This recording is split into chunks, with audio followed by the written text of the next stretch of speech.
আসসালামু আলাইকুম সবাইকে। আশা করি সবাই ভালো আছো, সুস্থ আছো, যে যেখানেই আছো। তো আমরা এই চ্যাপ্টারটার জৈব যৌগের ধারাবাহিকভাবে 9টা লেকচার শেষ করে ফেলেছি আলহামদুলিল্লাহ। তো আজকে আমরা 10 নম্বর লেকচারটা পড়বো এবং আমরা দেখতেই পাচ্ছি জৈব যৌগের লেকচারগুলো সাধারণত একটু বড় হয়।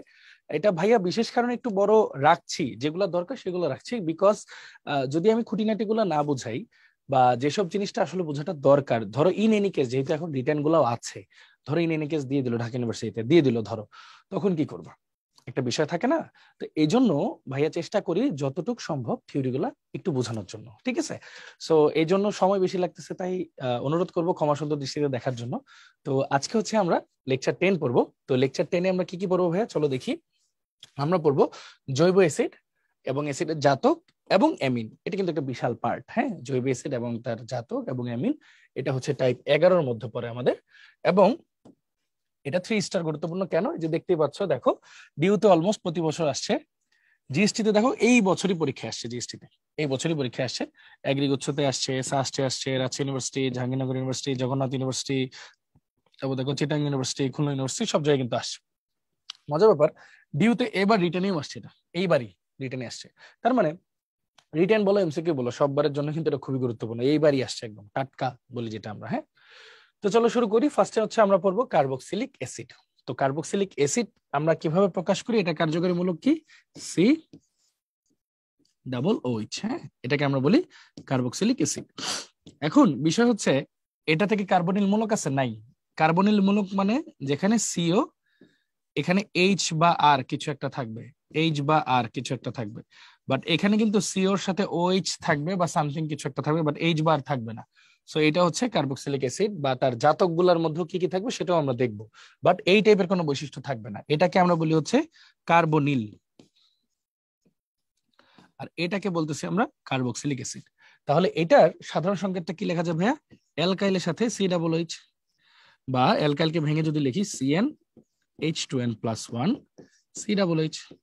এখন এন এর মান 0 থেকে শুরু, এখানে 0 1 2 পূর্ণ সংখ্যা, 0 বসালে কি হবে, এটা এইচ সি ডাবল এইচ, যেটাকে আমরা কি বলি ভাইয়া, ফর্মিক অ্যাসিড, তাই না, মানে মিথানোয়িক অ্যাসিড, হ্যাঁ, এইভাবে আমরা বলি। তো চলো আমরা একটু আগাই, কিভাবে আগানো যায়। মজার ব্যাপার হচ্ছে এই ফর্মিক অ্যাসিডটা কিন্তু আবার দেখো এইচ সিও ওএইচ, এখানে কিন্তু আবার কি মূলকটা আছে দেখো, অ্যালডিহাইডের মতো মূলক আছে। এজন্য এটা কিন্তু টলেন বিকার ও ফেলিনদুমের সাথে বিক্রিয়া করে, হ্যাঁ। সো কিছু কিছু জিনিস আসলে মজার থাকে, রিঅ্যাকশন যদি দেখি তাহলে বুঝবো। আচ্ছা, তো দেখো এই যে এটাকে আসলে এভাবেও লেখা যায়, এই যে দেখতেই পাচ্ছ, এটা হচ্ছে সি, এটা হচ্ছে ধরো একটা আর, এটা ও, এটা আরেকটা ও, সরি এটা তো সিঙ্গেল বন্ড ও, তারপর হচ্ছে এইচ, আর সি ডাবল এইচ, আর সি ডাবল এইচ, এইভাবেও লেখা যায় আর কি, জাস্ট ভিজুয়াল রিপ্রেজেন্টেশন কিভাবে হয়। তারপর এটা হচ্ছে কয়েকটা অ্যাসিডের নাম আর কি, হ্যাঁ।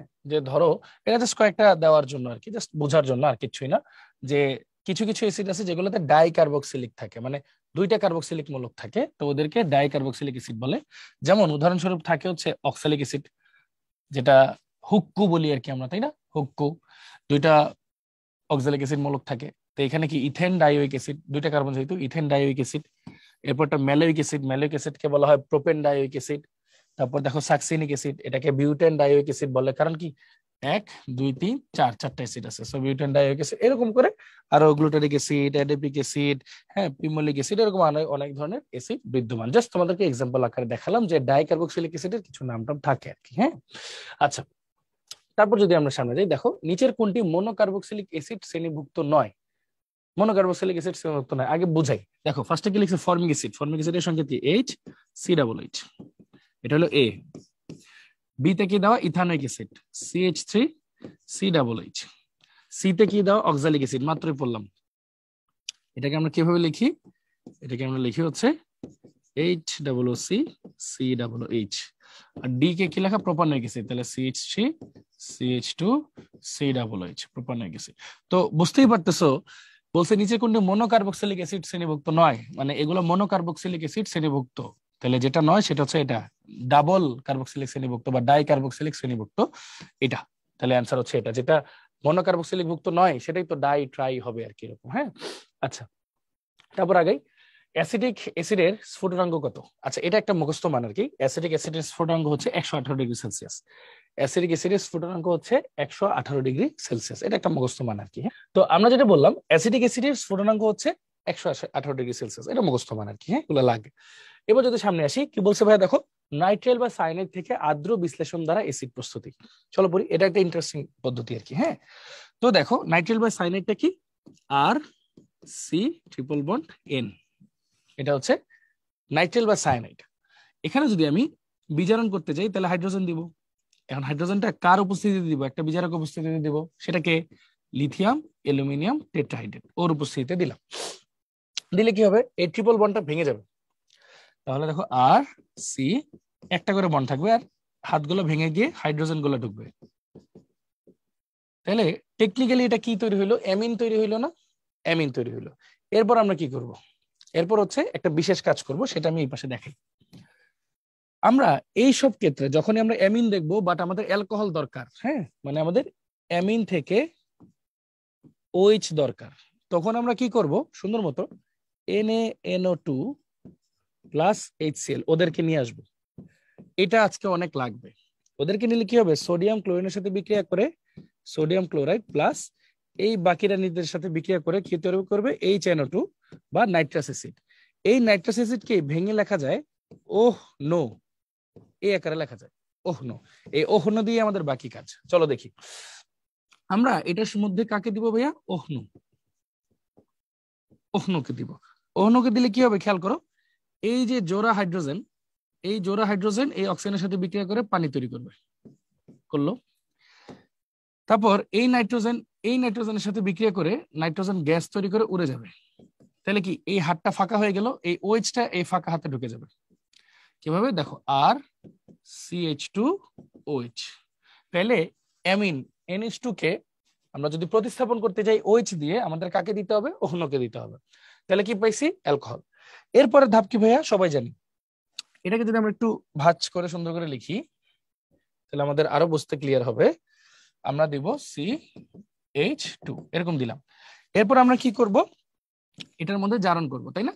জারণ করব পটাশিয়াম ডাইক্রোমেট এবং H2SO4 এর উপস্থিতিতে জারণ করব।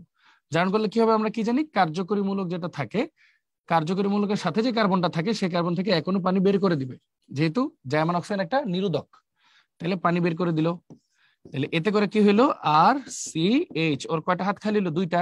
এই দুইটা হাতে এই জার্মান অক্সাইড নিজে ঢুকে যাবে, জার্মান অক্সাইড নিজে ঢুকে যাবে। এরপর আমি আবার জারণ করব। আবার জারণ করলে পটাশিয়াম ডাইক্রোমেট দিব এবং H2SO4 দিব। দেওয়ার পর ঘটনাটা কি হবে ভাইয়া? এখন ঘটনা একটু পাল্টাই যাবে। কেমন পাল্টাবে? দেখো, এখানে আমার কাছে কি আছে? হাইড্রোজেন আছে। এখন হাইড্রোজেন তো পজিটিভ, তাই না? আর এই দুজনের মধ্যে ঋণাত্মকতা ওর হচ্ছে 2.5, তড়িৎ ঋণাত্মকতা ওর হচ্ছে 3.5। তাহলে হাইড্রোজেনটা কার সাথে থাকলে বেশি নেগেটিভ, মানে আমি যদি পজিটিভ হই আমি অবশ্যই চাবো একটা বেশি নেগেটিভ কারোর সাথে থাকতে। তাহলে কি আমার পজিটিভিটি বেশি স্ট্রং থাকবে, আর ও বেশি নেগেটিভ থাকাতে আমাদের মধ্যে পোলারিটি ডিসটেন্সটা ভালো থাকবে। তাহলে এজন্য হাইড্রোজেন কি করবে? বেশি নেগেটিভের সাথে যাওয়ার জন্য এখানে শিফট করবে ওর সাথে। তাহলে ওর সাথে যদি শিফট করে তখন কি হবে? দেখো RCOH, তাহলে এখানে একটা ডাবল বন্ড খালি। এই ডাবল বন্ডে জার্মান অক্সাইড নিজে ঢুকে যাবে। এটা কেন হয়েছে জানো? জার্মান অক্সাইডের কাজ কি? কার্যকরী মূলকের কার্বন থেকে পানি বের করা। এখানে তো পানি বের করা সম্ভব না। তখন সে কি করবে? হাইড্রোজেনকে শিফট করে অক্সিজেনের কাছে পাঠিয়ে দিবে। তাহলে এই কার্বনের দুইটা হাত খালি হয়ে যাবে, এখানে সে নিজে ঢুকে যাবে। তাহলে কি তৈরি হলো ভাইয়া? অ্যাসিড তৈরি হলো। ঠিক আছে, সিম্পল হয়ে গেল। তাহলে আমরা কি করলাম? আমরা হচ্ছে একটা সায়ানাইড নিলাম বা নাইট্রাইল নিলাম। হ্যাঁ, এটাকে সায়ানাইড বা নাইট্রাল বলে। এটা কি সায়ানাইড বা নাইট্রাল বলা হয়। এটাকে বিজারণ করলে আমরা কি পাই? অ্যামিন পাই। অ্যামিন NH2 পাই। NH2 কে যদি আমরা প্রতিস্থাপন করতে চাই OH দিয়ে, তখন আমরা ওহনো দিব। ওহনোটা কোথেকে আসছে? এই যে এখান থেকে আসছে। এইগুলো দিলে তারপর কি হবে? অ্যালকোহল। অ্যালকোহলকে জারণ করলে অ্যালডিহাইড, অ্যালডিহাইডকে জারণ করলে অ্যাসিড। হ্যাঁ, আমরা এইভাবে হচ্ছে সিরিয়াল ওয়াইজ সবগুলো পেতে পারবো। ওকে, গেল। দেন যদি আমরা সামনের দিকে আগাই, গ্রিগনার্ড বিকারক দ্বারা কার্বক্সিলিক অ্যাসিড তৈরি। আমরা কিন্তু পড়ছি অলরেডি, জাস্ট একটা রিভিশন দিব আমরা। চলো রিভিশন দিই। গ্রিগনার্ড বিকারক কোনটা মনে আছে? অ্যালকাইল হ্যালাইডকে যদি ম্যাগনেসিয়ামের সাথে বিক্রিয়া করাই শুষ্ক ইথারের উপস্থিতিতে, তখন এটাকে আমরা বলবো অ্যালকাইল ম্যাগনেসিয়াম হ্যালাইড বা গ্রিগনার্ড বিকারক। আমরা এটাকে বলবো অ্যালকাইল ম্যাগনেসিয়াম হ্যালাইড বা গ্রিগনার্ড বিকারক। আমরা কি করব? গ্রিগনার্ড বিকারককে নিলাম, প্লাস দিব কার্বন ডাইঅক্সাইড। দেখো ভাইয়া, কার্বন আর অক্সিজেনের মধ্যে নেগেটিভিটি কার বেশি? অক্সিজেনের, কার্বনটা পজিটিভ। আবার ম্যাগনেসিয়ামের জারণ মান কিন্তু +2, হ্যালোজেনের -1, তাহলে 2 থেকে 1 বাদ দিলে 1, তাহলে ওভারঅল থাকলো 1 আর আর থাকলো মাইনাস, তাহলে মাইনাস যাবে প্লাসের কাছে, প্লাস যাবে মাইনাসের কাছে, শেষ। তাহলে বিক্রিয়াতে কি হলো দেখো, সি ডাবল বন্ড ও ও এর সাথে যাবে MgX আর এখানে সি এর সাথে যাবে আর। ডিগনাট বিকারকে সবসময় পানি দিতে হয় লাস্টে, তাহলে দিলাম পানি। পানি দিলে কি হচ্ছে ভাই দেখো তো, OH টা মাইনাস H টা প্লাস। আবার আমরা একটু আগে কি বললাম, ম্যাগনেসিয়ামের জারণ মান +2, হ্যালোজেনের -1, ওভারঅল কত? +1। কিভাবে? 2 থেকে 1 বাদ দিলে 1 থাকে। এটা যদি প্লাস হয় পুরো যৌগটা মাইনাস, কেন? কারণ ওভারঅল যোগফল একটা যৌগের 0 হয় জারণ মান, যেহেতু স্থিতিশীল। তাহলে মাইনাসটা যাবে হচ্ছে প্লাসের কাছে, প্লাসটা যাবে মাইনাসের কাছে। তাহলে বিক্রিয়াটা কি হচ্ছে? COOH, এটা থাকলে R প্লাস MgOH। এই যে আমাদের কাঙ্ক্ষিত কার্বক্সিলিক অ্যাসিডটা আমরা পেয়ে গেলাম। গ্রিগনাট বিকারক, নরমাল গ্রিগনাট বিকারক, কার্বন ডাইঅক্সাইড প্লাস মাইনাস বিক্রিয়াগুলো করলো, করার পর পানি দিলাম, আবার প্লাস মাইনাস বিক্রিয়া করলো, তৈরি হলো কি? অ্যাসিড। সিম্পল। এগুলো কিন্তু আমরা পারি, হ্যাঁ, এগুলো কিন্তু ভাইয়া বারবার পড়াইছি। আচ্ছা, এবার যদি আসি কার্বক্সিলিক অ্যাসিডের সক্রিয়তা। ফাইন, কার্বক্সিলিক অ্যাসিডের সক্রিয়তার 2টা প্রায়োরিটি আছে, হ্যাঁ। 2 ধরনের কার্বক্সিলিক অ্যাসিড তুমি দেখতে পারবা। একটা দেখতে পারবো এরকম যে CH3COOH, মানে COOH ছাড়া বাকিটা হাইড্রোকার্বন, অথবা CCl3COOH এরকম দেখতে পারো, এটা হাইড্রোকার্বন না আর কি, হাইড্রোজেন ছাড়া অন্য কোনো হ্যালোজেন আছে, এরকম এই 2 টাইপের জিনিস দেখতে পারবা। তাহলে প্রায়োরিটি কার আগে বেশি? আচ্ছা, তো চলো ফার্স্টে একটা অর্ডার সেট করি, প্রায়োরিটি অর্ডার, মানে কে প্রাধান্য পাবে আর কি, হ্যাঁ। তাহলে 1 নম্বরে প্রায়োরিটি পাবে হ্যালোজেন প্রতিস্থাপন করা অ্যাসিড, মানে হ্যালোজেন যেগুলোতে প্রতিস্থাপিত হয়েছে এরকম অ্যাসিড আগে মানে প্রায়োরিটি পাবে। দেন হাইড্রোকার্বনের অ্যাসিড, হাইড্রোকার্বন, বাংলায় লিখে দিই হাইড্রোকার্বনের অ্যাসিড, তারপর হচ্ছে হাইড্রোকার্বনের অ্যাসিড প্রায়োরিটি পাবে। তো চলো ফার্স্টে এটা শিখি যে এই হাইড্রোজেন গুলো আবার প্রতিস্থাপিত হইলো কিভাবে। ওই পরীক্ষার নামই হচ্ছে HBZ, হ্যাঁ। HBZ এর অর্থ হচ্ছে হেল ভোলহার্ড জেলিনস্কি, একজন রাশিয়ান সায়েন্টিস্ট, হ্যাঁ, একজন রাশিয়ান সায়েন্টিস্ট হেল ভোলহার্ড জেলিনস্কি একটা পরীক্ষার নাম দিয়েছেন। সেটাকে কি করা ওই বিক্রিয়াতে দেখো, CH3COOH, এটাকে যদি তুমি ক্লোরিনেশন করো, উত্তপ্ত লাল ফসফরাসের উপস্থিতিতে যদি এটাকে বিক্রিয়া করো, হ্যাঁ, তখন কি হয়, এই ক্লোরিনটা আলফা কার্বনের আলফা হাইড্রোজেনের সাথে বিক্রিয়া করে, হ্যাঁ, আলফা হাইড্রোজেনের সাথে বিক্রিয়া করে। মনে পড়ে আলফা হাইড্রোজেন পড়ছে কিন্তু গত ক্লাসে, হ্যাঁ। তাহলে দেখো এটা কার্যকরী মূলক, তাহলে এটা হলো আলফা কার্বন, আলফা কার্বনে আলফা হাইড্রোজেন গুলার একটার সাথে বিক্রিয়া করে, ধরো একটার সাথে বিক্রিয়া করে তৈরি করবে HCl, আর আরেকটা ক্লোরিন ওখানে ঢুকে যাবে, তাহলে CHHCl, এটা হইলো। এরপর হইতে পারে কি দেখো, এরপর যদি আরেকবার করি CCl, আবার করলাম এটাকে ক্লোরিনেশন লাল ফসফরাসের উপস্থিতিতে, তখন কি হবে, আরেকটা H এর সাথে বিক্রিয়া করবে, HCl প্লাস CCl, এরকম একটা করলো। আবার করি চলো, CHCl প্লাস ক্লোরিনেশন করব লাল ফসফরাসের উপস্থিতিতে, তখন কি হবে, CCl3COOH প্লাস HCl, এই ব্যাপারটা কাজ করবে। তাহলে প্রশ্ন হচ্ছে এই তিনটার মধ্যে কোন অ্যাসিডের প্রায়োরিটি বেশি? চলো আমরা দেখি, এটা আলাদা পেজ নিয়ে দেখি। তাহলে তোমার কাছে কোন কোন অপশন আছে ভাইয়া? প্রায়োরিটি 1 পড়তেছি আমরা। তাহলে একটা আছে হচ্ছে 3টাই ক্লোরিন, তারপর COOH, আরেকটা আছে 2টা ক্লোরিন, একটা হাইড্রোজেন, এটা COOH, আরেকটা আছে একটা ক্লোরিন, COOH, আরেকটা আছে 3টাই হাইড্রোজেন। আচ্ছা, হাইড্রোকার্বন গুলো পরে দেখাই, আগে এগুলো দেখাই। আচ্ছা, তো বেসিক ব্যাপারগুলো কি আসলে খেয়াল করো, এখানে ওটা তো পজিটিভ, এইচটা পজিটিভ, ওটা নেগেটিভ, ওটা নেগেটিভ, তাহলে এই কার্বনটা পজিটিভ। মোদ্দা কথা, এই কার্বনটা যত বেশি পজিটিভ থাকবে তত ওই এই তিনজনের মধ্যে একটা ভালো সম্পর্ক বজায় থাকবে এবং ওকে সহজে ছাড়তে পারবে। ঠিক আছে, এই কার্বনটা যত বেশি পজিটিভ থাকবে তত এই অক্সিজেন আর এই অক্সিজেনের সাথে রেজোনেন্স করতে থাকবে, মানে বিক্রিয়া করতে থাকবে। বিক্রিয়া করতে থাকলে সুবিধা হবে কি, এই হাইড্রোজেনটা ততটা পাত্তা পাবে না, ওকে সহজে মুক্ত করতে পারবে, আর যত তাতে তুমি হাইড্রোজেন মুক্ত করতে পারবে সে তত শক্তিশালী, তাই না অ্যাসিড?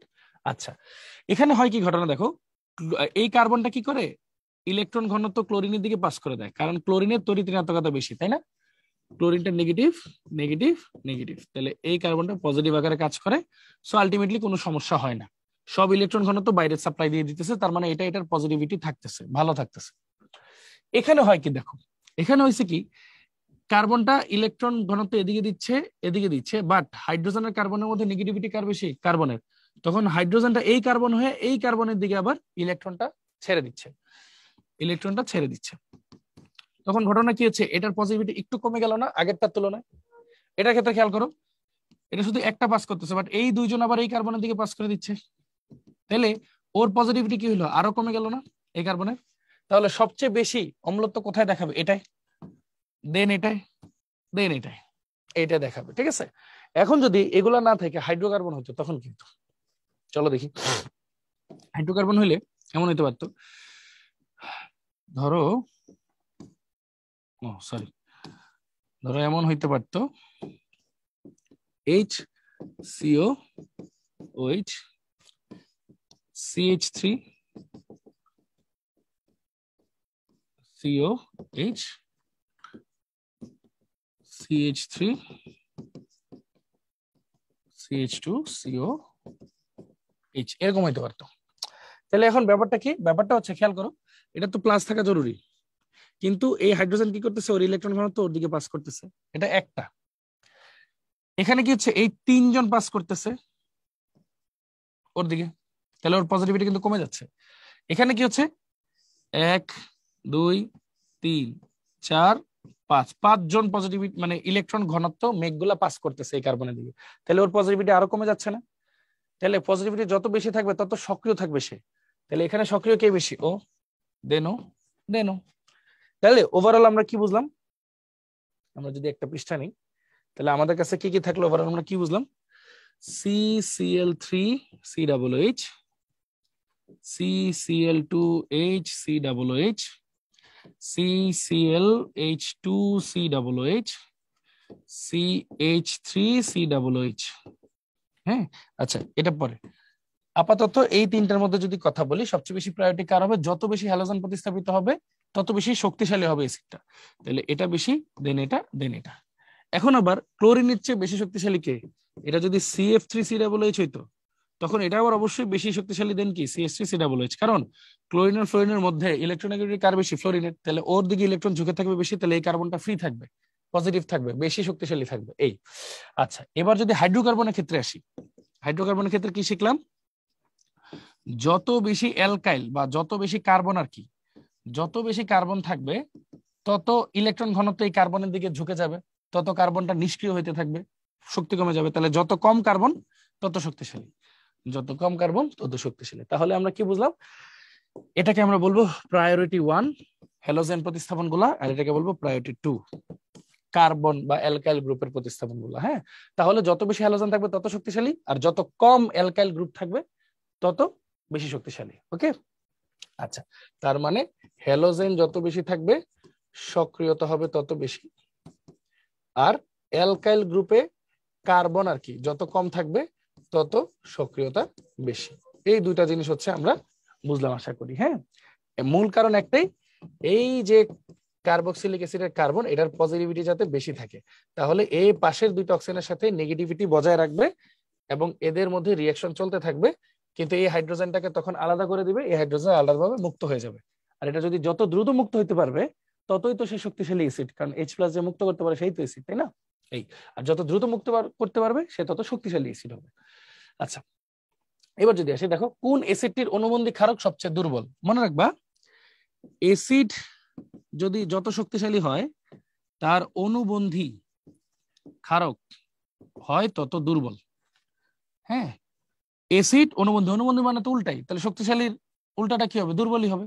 তাহলে কোন অ্যাসিডটির অনুবন্ধী ক্ষারক সবচেয়ে দুর্বল? যে অ্যাসিডটা নিজেই সবচেয়ে শক্তিশালী। তাহলে সবচেয়ে শক্তিশালী অ্যাসিড কে? এখানে কোনো হ্যালোজেন নাই, এখানে দুইটা আছে, এখানে একটা আছে, এখানে তিনটা আছে, তাহলে অবশ্যই এটা, যেখানে হ্যালোজেন বেশি সেটা সবচেয়ে বেশি শক্তিশালী। তাহলে তার অনুবন্ধী অ্যাসিডটা কি হবে? সবচেয়ে বেশি দুর্বল। সিম্পল। এটা জিএসটি তে এবছর আসছে, দেখছো?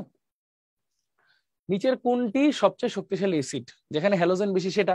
এখন দেখো, এটা তো হবেই না, এখানে ফ্লোরিন, ক্লোরিন, ব্রোমিন আছে, তাহলে তড়িৎ বেশি কোন হ্যালোজেনের? ফ্লোরিনের, তাহলে এটা হবে অ্যান্সার, তাই না ভাই? কিন্তু এটা বুঝাইছি। তারপর দেখো, নিম্নলিখিত বিক্রিয়ার জন্য কোন বিকারক প্রয়োজন? মনোযোগ দিয়ে দেখতে হবে জিনিসটা। দেখো, একটা বিকারক দিছে, এটা যেমন আছে তেমনই আছে, খালি এখানে কি হয়েছে দেখো, একটা হাইড্রোজেন কিন্তু নাই, এখানে একটা হাইড্রোজেন নাই, আর এখানে যুক্ত হয়েছে কি?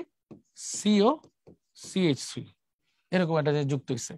আচ্ছা, মনে রাখবা, হাইড্রোজেন না থাকার সাধারণ কারণ হচ্ছে পানি হিসেবে বের হয়ে যাওয়া, নর্মাল কারণ। তার মানে অবশ্যই আরেকটা কি ছিল ওর সাথে? ওয়াটার ছিল। এই ওয়াটারটা কার অংশ? এই যে এখানে এক্সট্রা যে অ্যাড হয়েছে তার অংশ। তাহলে এই জিনিসটা আসলে কি? CH3COOH, তার মানে এটা কি? Acidic acid. তাহলে অ্যাসিডিক অ্যাসিড, তাহলে মোদ্দা কথা কি?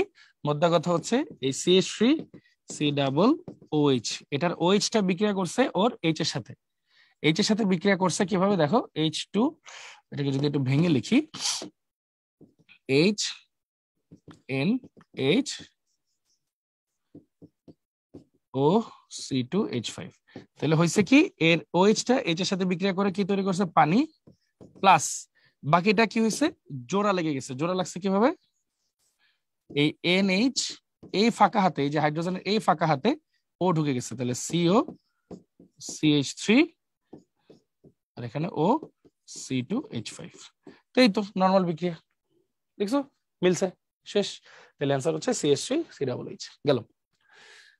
CH3COOH প্লাস NH3 কি হয় বিক্রিয়াটা? সোজা, CH3COOH প্লাস HNH2, এভাবে লিখবা, H কে আলাদা করে লিখবা, তাহলে OH H এর সাথে বিক্রিয়া করছে, পানি তৈরি করবে, প্লাস CH3CONH2। এটাকে বলা হয় ভাইয়া, এটা তো অ্যাসিডের সাথে বিক্রিয়া করার পর তৈরি হয়েছে, তাহলে অ্যাসিড জাতক, আর এটা একটা অ্যামিন। হ্যাঁ, তাহলে এটাকে বলা হয় অ্যাসিড অ্যামাইড। অ্যাসিড অ্যামাইড, হ্যাঁ, অ্যাসিড অ্যামাইড বা অ্যাসিড অ্যামাইড, কই? এই যে অ্যাসিড অ্যামাইড, তাহলে এটাকে বলবো হচ্ছে অ্যাসিড অ্যামাইড বা অ্যাসিড অ্যামাইড, ঠিক আছে? আচ্ছা, এবার দেখো, কার্বক্সিলিক অ্যাসিডের রাসায়নিক বিক্রিয়া। কার্বক্সিলিক অ্যাসিডের রাসায়নিক বিক্রিয়া অনেক ধরনের হতে পারে, কিন্তু কার্বক্সিলিক অ্যাসিডের জাতক হয় মূলত 4 ধরনের। কি কি আছে ভাইয়া? দেখো, acid halide, acid amide, ester, acid anhydrate. আমরা এখন 4টাই ভালো মতো পড়বো, চলো পড়ি। আমরা আগে অ্যাসিডটা লিখি, দেখো, আর একটু মাঝামাঝি লিখি, তাহলে বেটার হবে। আর সি ও OH, এটা ওর OH-টা সবসময় বিক্রিয়া করবে। হ্যাঁ, দেখো, এটার সাথে যদি আমরা প্রথমে কার বিক্রিয়া করাবো, ধরো একটা অ্যাসিডের বিক্রিয়া করে, হ্যালোজেন অ্যাসিডের বিক্রিয়া করে, হ্যাঁ, ধরো HCl, ধরো বিক্রিয়া করাবো HCl, একটা H কে রাখবাই, তাহলে H-টা এই Cl এর OH এর সাথে বিক্রিয়া করবে, কি তৈরি করবে? পানি, প্লাস তাহলে এই ক্লোরিনটা ঢুকে যাবে, তাহলে কি তৈরি হলো? RCOCl। বলো তো, ক্লোরিনের মুক্ত জোড় কয়টা? ক্লোরিনের শেষ কক্ষপথে ইলেকট্রন হচ্ছে 1 2 3, 3Lp। এখানে লিখে রাখি, LP মানে হচ্ছে লোন পেয়ার। লোন পেয়ার নামে মানে হচ্ছে ভাইয়া মুক্ত জোড়। আচ্ছা, তারপর দেখো ভাইয়া, HCl দিলাম, তারপর আমরা কি করব? আরেকটা অ্যাসিড যদি নিতাম, ধরো ধরো আর ড্যাশ ড্যাশ মানে কার্বন সংখ্যা ভিন্ন, COOH, তাহলে এখানেও এই ঘটনা হয়েছে, এই H-টা AOH এর সাথে বিক্রিয়া করবে, পানি তৈরি করবে। এখন বাদ থাকলো কি? দেখো, R প্রাইম COO, এই অংশটা থাকলো, এক্সট্রা কি? এই অংশটা না, COR।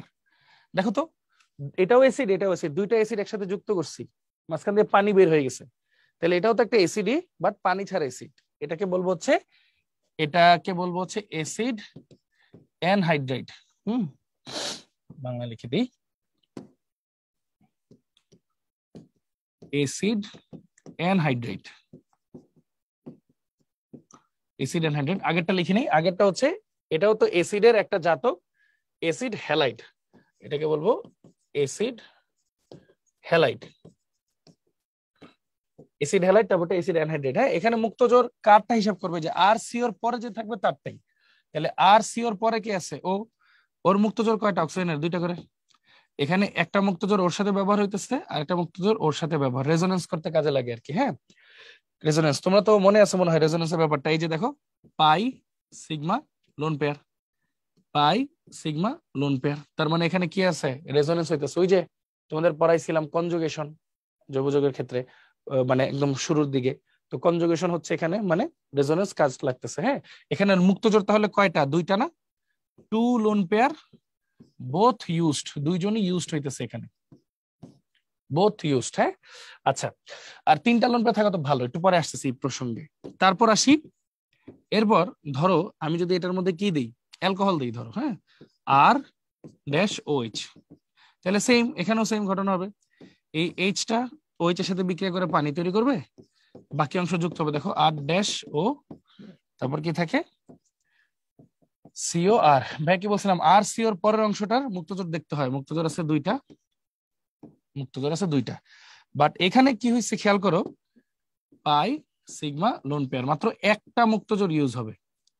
এখানে মুক্তজোর দুইটা আছে, টু লোন পেয়ার আছে, but only one is used, একটাই ইউজ হইতেছে মুক্তজোর। এটার নাম কি জানো, আর সি ডাবল আর, এটাকে বলা হয় এস্টার। এস্টার, অ্যাসিডের সাথে অ্যালকোহল দিলে চর্বির মতো কিছু তৈরি হয়, এটাকে বলা হয় এস্টার। ঠিক আছে, এটাকে বলা হয় এস্টার। এরপর last but not the least, আমরা কি করব, HNH2 মানে অ্যামোনিয়ার সাথে বিক্রিয়া করাবো। তাহলে এই OH এর সাথে বিক্রিয়া করে পানি তৈরি করবে, প্লাস কি তৈরি হলো দেখো, RCONH2। RCO এর পরে কি আছে, NH2, ওর সাথে মুক্তজোর দিলাম। এখানে মুক্তজোর আছে কয়টা, একটা, একটা, তাহলে ওয়ান লোন পেয়ার। এটারে আমরা কি বলি, এটা তো অ্যাসিডের একটা জাতক এবং অ্যামিন আছে, তাহলে এটা বলবো অ্যাসিড অ্যামাইড। ঠিক আছে, এটারে বলবো আমরা অ্যাসিড অ্যামাইড, এটাকে বলবো আমরা কি ভাইয়া, অ্যাসিড অ্যামাইড। এখন প্রসঙ্গ হচ্ছে এগুলোর মধ্যে সক্রিয়তা কার সবচেয়ে বেশি। মনে রাখবা, লোন পেয়ার যত বেশি, লোন পেয়ার যত বেশি, বিক্রিয়া করার প্রবণতা তত বেশি। তার মানে বিক্রিয়া করার প্রবণতা বা সক্রিয়তা তত বেশি। হ্যাঁ, বিক্রিয়া যত বেশি, সক্রিয়তা তত বেশি। এই, তার মানে লোন পেয়ার যত বেশি, সক্রিয়তা তত বেশি। তার মানে সবচেয়ে বেশি কে, তিনটা লোন পেয়ার যার আছে সে সবচেয়ে বেশি, একটা লোন পেয়ার যার আছে তার সবচেয়ে কম পাওয়ার। এরপর থাকলো কি ভাই, এই দুইজনেরই তো দুইটা করে লোন পেয়ার আছে, তাহলে পাওয়ার কার বেশি। মনে রাখো ভাই, আমার কাছে দুইজন লোক আছে, দুইজনেই আমি কাজ করতে পারি, আর আরেকজনের কাছে দুইজন লোক আছে বাট একজন কাজ করতে পারে, তাহলে পাওয়ার কার বেশি, আমার না, আমি দুইজনেরই কাজ করাইতে পারি। দেখো ওর দুইটা আছে, দুইটাই কাজ করানো যায়, ওর দুইটা আছে, একটাকে কাজ করে, সো হইলো না তো, তাহলে অবশ্যই পাওয়ার এসিড অ্যানহাইড্রেটের বেশি। আমি সিরিয়ালটা এভাবেই দিছি। এই, এটা হচ্ছে সক্রিয়তা, বিক্রিয়া করার সক্রিয়তা কার, এসিডের জাতকের। ঠিক আছে, আমি এখন কোনো ব্যাখ্যা দিব না, এখন ঠান্ডা মাথায় আমি তোমাদেরকে 1 মিনিট রাখবো, তোমরা ঠান্ডা মাথায় 1 মিনিট এই জিনিসটা একটু দেখবা, তারপর ভাই হচ্ছে তোমাদেরকে ব্যাখ্যা দিব যে জিনিসটা আসলে, জিনিসটা হইলো কি।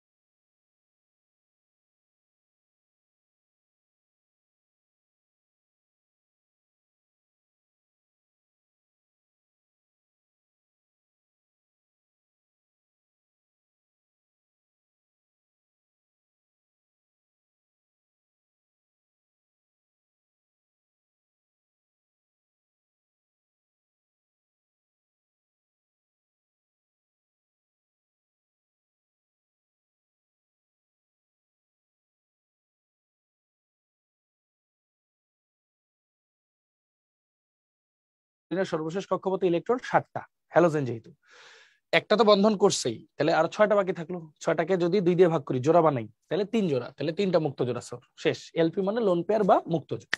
এরপর দেখো, আমি কি নিলাম, অ্যাসিড নিলাম, দুইটা অ্যাসিড নিলাম, মাঝখানে পানি বের হয়ে গেল, তাহলে ওইটা তো অ্যাসিডই আছে বাট ঘন হয়ে গেছে অ্যাসিডটা, এটাকে বলবো অ্যাসিড পানি ছাড়া অ্যাসিড, মানে অ্যাসিড অ্যানহাইড্রেট।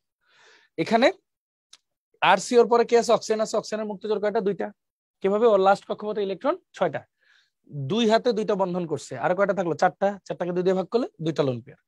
এখানে দেখো পাই সিগমা লোন পেয়ার, পাই সিগমা লোন পেয়ার, এটা কিন্তু আমাদের কনজুগেশনের সাথে মিলে, তার মানে এখানে রেজোন্যান্স হচ্ছে, তার মানে 2টা অক্সিজেনই 2জনের সাথে রেজোন্যান্স করতেছে, মানে 2টাই ইউজ হইতেছে।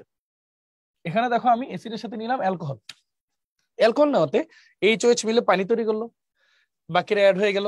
এই যে দেখো অক্সিজেন আবার পাইছি, পাই সিগমা লোন পেয়ার পাইছি, মানে একটাই রেজোন্যান্স হইতেছে, মানে আরেকটা ইউজ হইতেছে না, 2টা মুক্তজোড় বাট একটা ইউজ হইতেছে। এরপর হলো অ্যামোনিয়া, অ্যামোনিয়াতে সবকিছু করার পর আমরা কি পেলাম? অ্যামাইড। আর আচ্ছা, এটাকে বলা হচ্ছে এস্টার, আর সি ডাবল আর, এটাকে বলা হয় এস্টার। আর অ্যাসিডের পরে অ্যামিন যুক্ত হলে এটাকে বলে অ্যাসিড অ্যামাইড, অ্যাসিড অ্যামাইড। এটাকে মুক্তজোড়, নাইট্রোজেন শুধু একটাই, ঠিক আছে? কিভাবে? নাইট্রোজেনের শেষ কক্ষপথ ইলেকট্রন 5টা, একটা এখানে বন্ধন করছে, 2টা এখানে করছে, 3টা শেষ, আর থাকলো 2টা, 2টা মানে একটা মুক্তজোড়। আমরা জানি যত বেশি ইলেকট্রন তত বেশি বিক্রিয়া করতে পারে, তত সক্রিয়তা বাড়ে, তাহলে মুক্তজোড় যত বেশি সক্রিয়তা তত বেশি, তাহলে ও সবচেয়ে বেশি সক্রিয়, ও সবচেয়ে কম সক্রিয়। এখানে সক্রিয়তা কার বেশি? যার ইলেকট্রন, দেখো এখানে 2জনেরই লোন পেয়ার সেম মুক্তজোড়, কিন্তু যে বেশি ব্যবহার করতে পারবে তার সক্রিয়তা তত বেশি, ব্যবহার বেশি মানে কি? সক্রিয়তা বেশি, তো ওর সক্রিয়তা বেশি, ওর একটু কম। এই তাহলে সিরিয়ালটা হচ্ছে এভাবে, তাহলে সবচেয়ে বেশি সক্রিয়কে অ্যাসিড হ্যালাইড, দেন অ্যাসিড অ্যানহাইড্রাইড, দেন এস্টার, দেন অ্যাসিড অ্যামাইড, শেষ। তাহলে এটা হচ্ছে আমরা কি শিখলাম? কার্বক্সিলিক অ্যাসিড মূলকের জাতক 4টা এবং তাদের সক্রিয়তা শিখে ফেললাম। দেখো এখানে আসলে সক্রিয়তাটা দেওয়া আছে রিভিউ আকারে। সবচেয়ে বেশি হচ্ছে acid halide, anhydride, ester, amide. আবার এই প্রত্যেকটাকে যদি পানি দেই তখন আবার কি তৈরি হয়ে যাবে? কার্বক্সিলিক অ্যাসিড ফেরত চলে আসবে।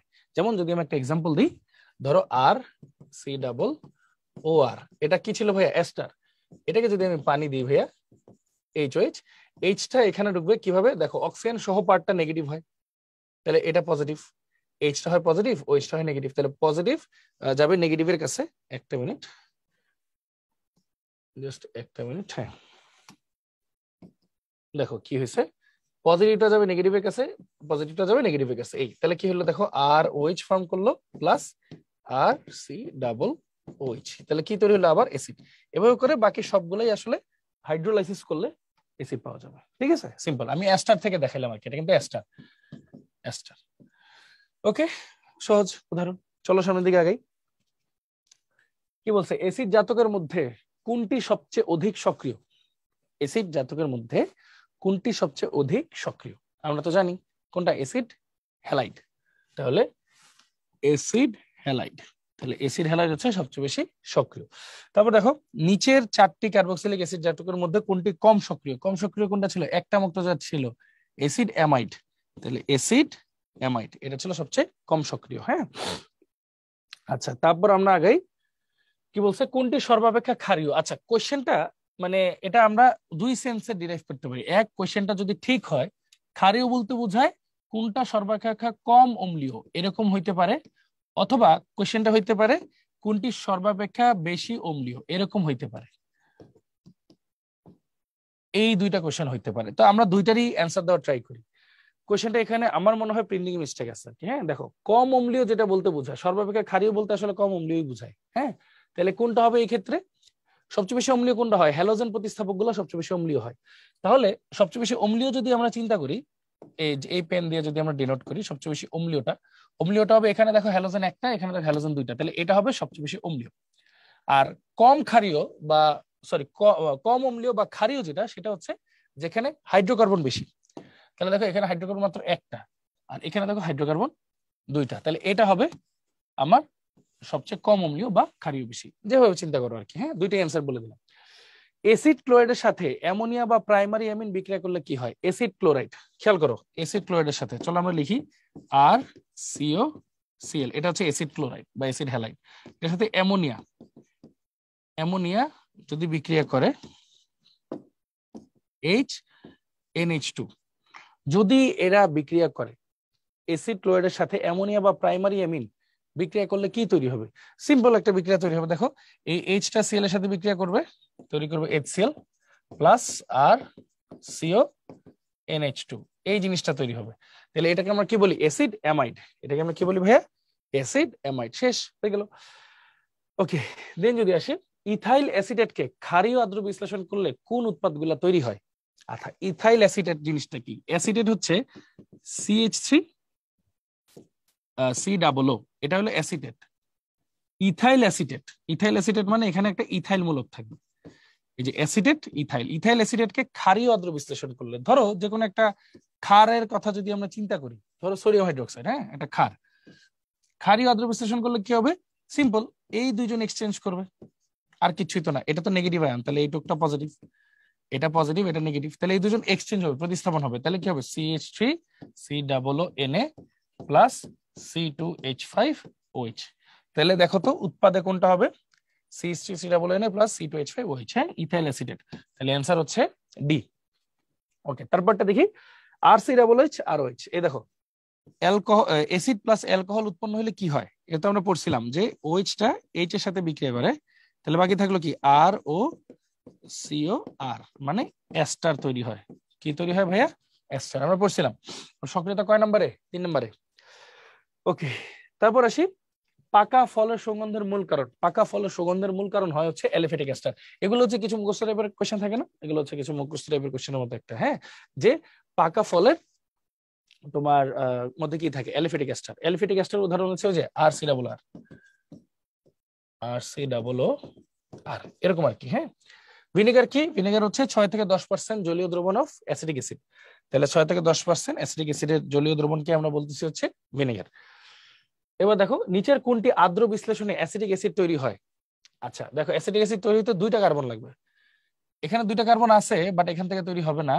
এখানেও 2টা কার্বন আছে, বাট এটাকে হচ্ছে আদ্র বিশ্লেষণ করতেছি না আমি। আদ্র বিশ্লেষণ মানে হলো বিজারণ প্লাস জারণ, দুইটাই আর কি, হ্যাঁ, বিজারণ প্লাস জারণ সব ঘটনাই আর কি হয়। তো আনসার আসলে এ হবে। কিভাবে দেখাই? CH3CN, এটাকে ফার্স্টে আমরা কি করি? বিজারণ করি না? কি দিয়ে?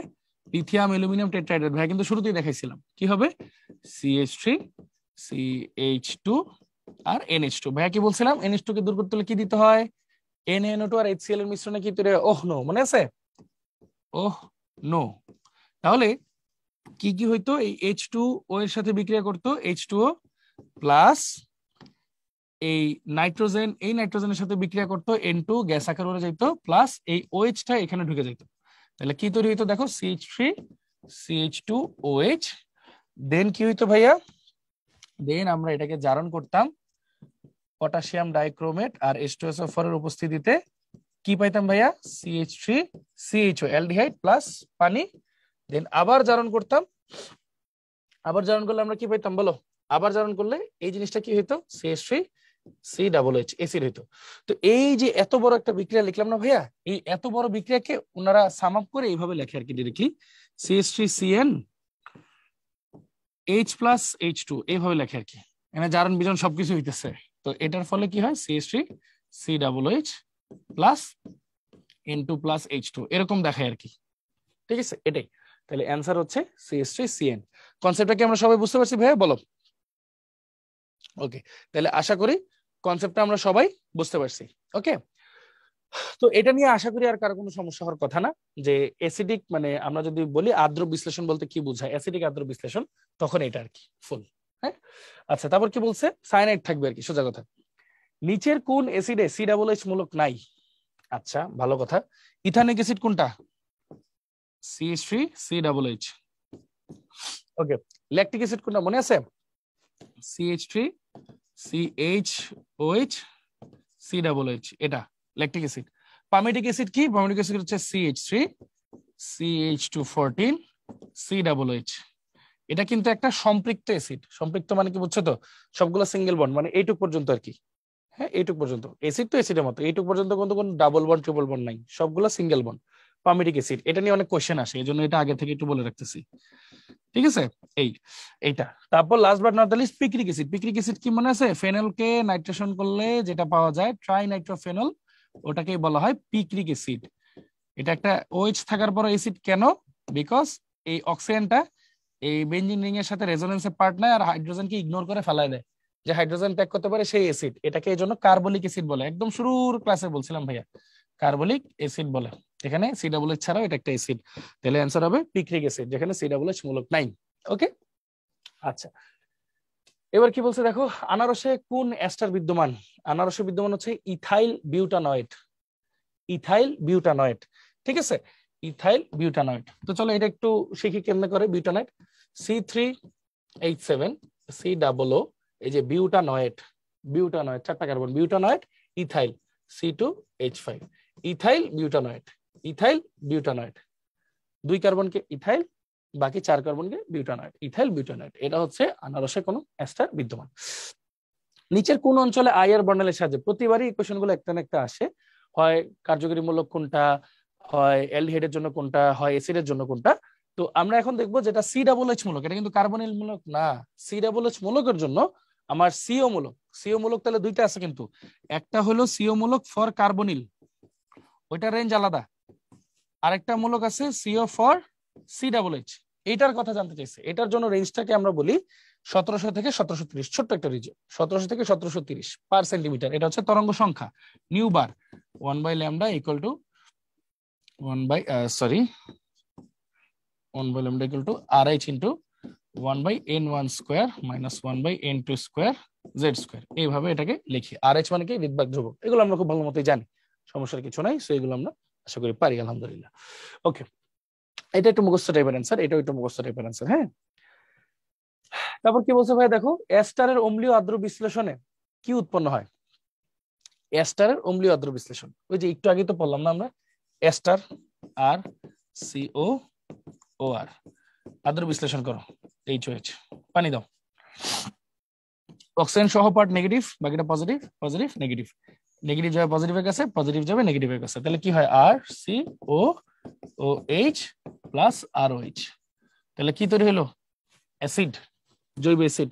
এস্টারের অম্লীয় আদ্র বিশ্লেষণে কি উৎপন্ন হয়? জৈব অ্যাসিড তৈরি হয়। ঠিক আছে, তারপর দেখো ভাই কি বলছে, কোনটি সম্পৃক্ত ফ্যাটি অ্যাসিডের উদাহরণ? এই যে এই কথাটাই তোমাদেরকে বলতেছিলাম যে ভাইয়া কোনটি সম্পৃক্ত ফ্যাটি অ্যাসিডের উদাহরণ, এটা কিন্তু বারবার কোশ্চেনে আসছে। যেমন একটা ভালো উদাহরণ হচ্ছে পামিটিক অ্যাসিড হবে আমার অ্যান্সার। কেন? এটা ভাই মাত্র দেখাইছি, CH3 CH2 14 COOH, মানে এটাতে কোনো এই COOH ছাড়া বাকি পুরো অংশতে কোনো ধরনের কোনো ডাবল বন্ড বা ট্রিপল বন্ড কিছু নাই। কিন্তু বাকি তিনটার ক্ষেত্রে কিন্তু ডাবল বন্ড বা ট্রিপল বন্ডের কি আছে? আমার মেনশন আছে। তো ডাবল বন্ড বা ট্রিপল বন্ডের যদি মেনশনটা থাকে, সেই ক্ষেত্রে আমরা এটাকে কিভাবে হ্যান্ডেল করব, চলো এটা একটু দেখি। অ্যাক্রোলিনটা কি? অ্যাক্রোলিন হচ্ছে COH CH double bond CH2। দেখো এখানে অনেকগুলো ডাবল বন্ড, তাহলে এটা কিন্তু আমার হবে না। সোজা কথা, পরিষ্কার, এটা কিন্তু আমার হচ্ছে না। এবার বাকি থাকলে হচ্ছে আমার অলিক অ্যাসিড। হ্যাঁ, অলিক অ্যাসিড, তো অলিক অ্যাসিডটাকে আমরা কি হিসেবে লিখতে পারি? অলিক অ্যাসিডকে আমরা লিখতে পারি হচ্ছে CH3 CH2 7 CH double bond CH CH2 7 COOH। তো এখানে যেটা দেখার বিষয়টা হচ্ছে অলিক অ্যাসিডে কি হয়েছে? COOH আছে, ঠিক আছে, বাট তার আগে কি আছে? একটা ডাবল বন্ড আছে, এখানেও ডাবল বন্ড আছে, মানে এটা কিন্তু আর সম্পৃক্ত পর্যায়ে থাকতেছে না। সম্পৃক্ত কাকে বলে? সম্পৃক্ত বলে যেখানে সবগুলা সিঙ্গেল বন্ধন বা সিগমা বন্ড কাজ করে। তো সিগমা বন্ড বা সিঙ্গেল বন্ধন হইলে তখন আমরা সেটাকে বলি হচ্ছে সম্পৃক্ত। আর ফ্যাটি অ্যাসিড তো COOH, ওই COOH ছাড়া বাকি পুরোটা অংশ যদি তোমার কি থাকে, মনে করো সিঙ্গেল বন্ড থাকে, তখন এটাকে আমরা বলি সম্পৃক্ত ফ্যাটি অ্যাসিড। সোজা হিসাব। এখন আমরা দেখতেই পাচ্ছি এখানে একটা ডাবল বন্ডের হিসাব আছে, তো এখানে যেহেতু ডাবল বন্ডের হিসাব আছে এই কারণে জিনিসটা হচ্ছে না। এখানে ডাবল বন্ডের হিসাব আছে, এখানে হচ্ছে না। আর পামিডিকটা আমরা আগেই পড়ে আসছি, এখানে কোনো ডাবল বন্ডের হিসাব নাই। তো এখন যদি আমরা লিনোলিক অ্যাসিডটা পড়তে চাই, তো লিনোলিক অ্যাসিডটা যদি আমাদের পড়তে হয়, সেই ক্ষেত্রে আমাদের জিনিসটা কি হবে? দেখো CH3 CH2 4 CH double bond CH, just to be sure হওয়ার জন্য একটা জিনিস আমরা দেখি যে CH2, সরি ফর দ্যাট, কি আসলো, একটা মিনিট,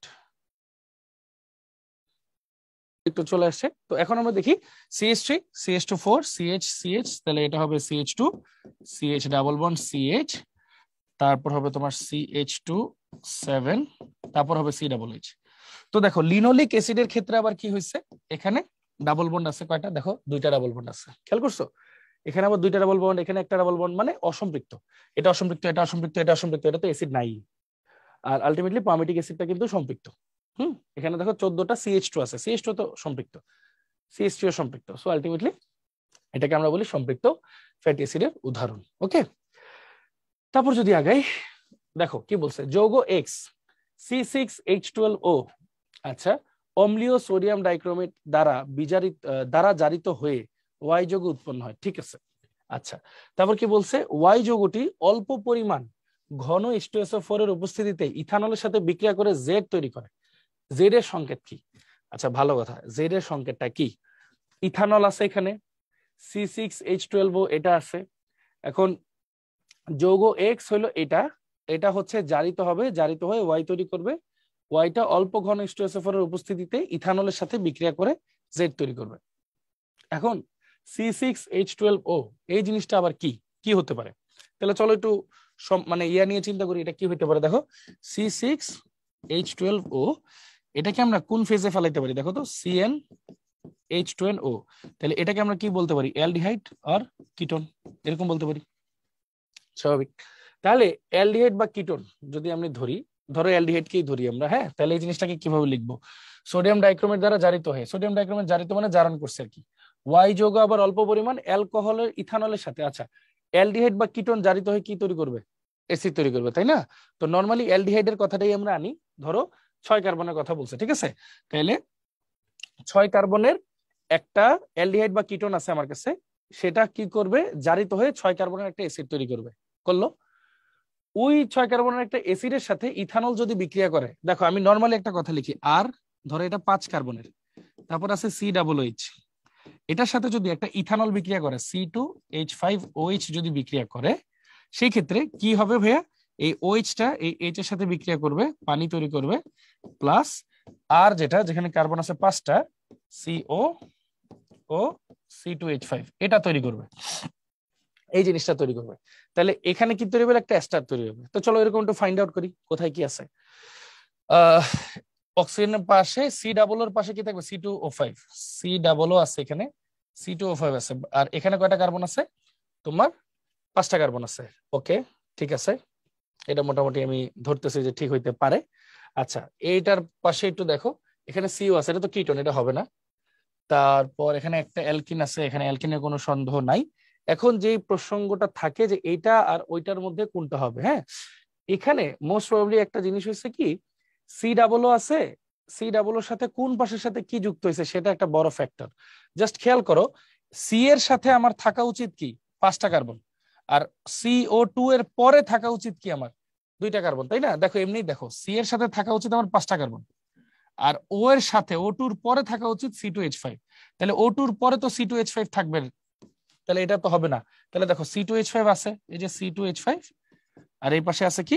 C5। এটা এখন কিভাবে বুঝলাম আমি? চলো এই জিনিসটা একটু তোমাদেরকে এখানে বুঝাই। দেখো এখানে বলছে 6 কার্বন, এই যে সমানতা পড়ছিলাম, এটা অ্যালডিহাইড বা কিটোন হবে। এখন অ্যালডিহাইড বা কিটোন, কিটোনকে সহজে জারিত করা যায় না, তাহলে অ্যালডিহাইড কে জারিত করতে হবে। তাহলে আমি ধরে নিছি একটা C5H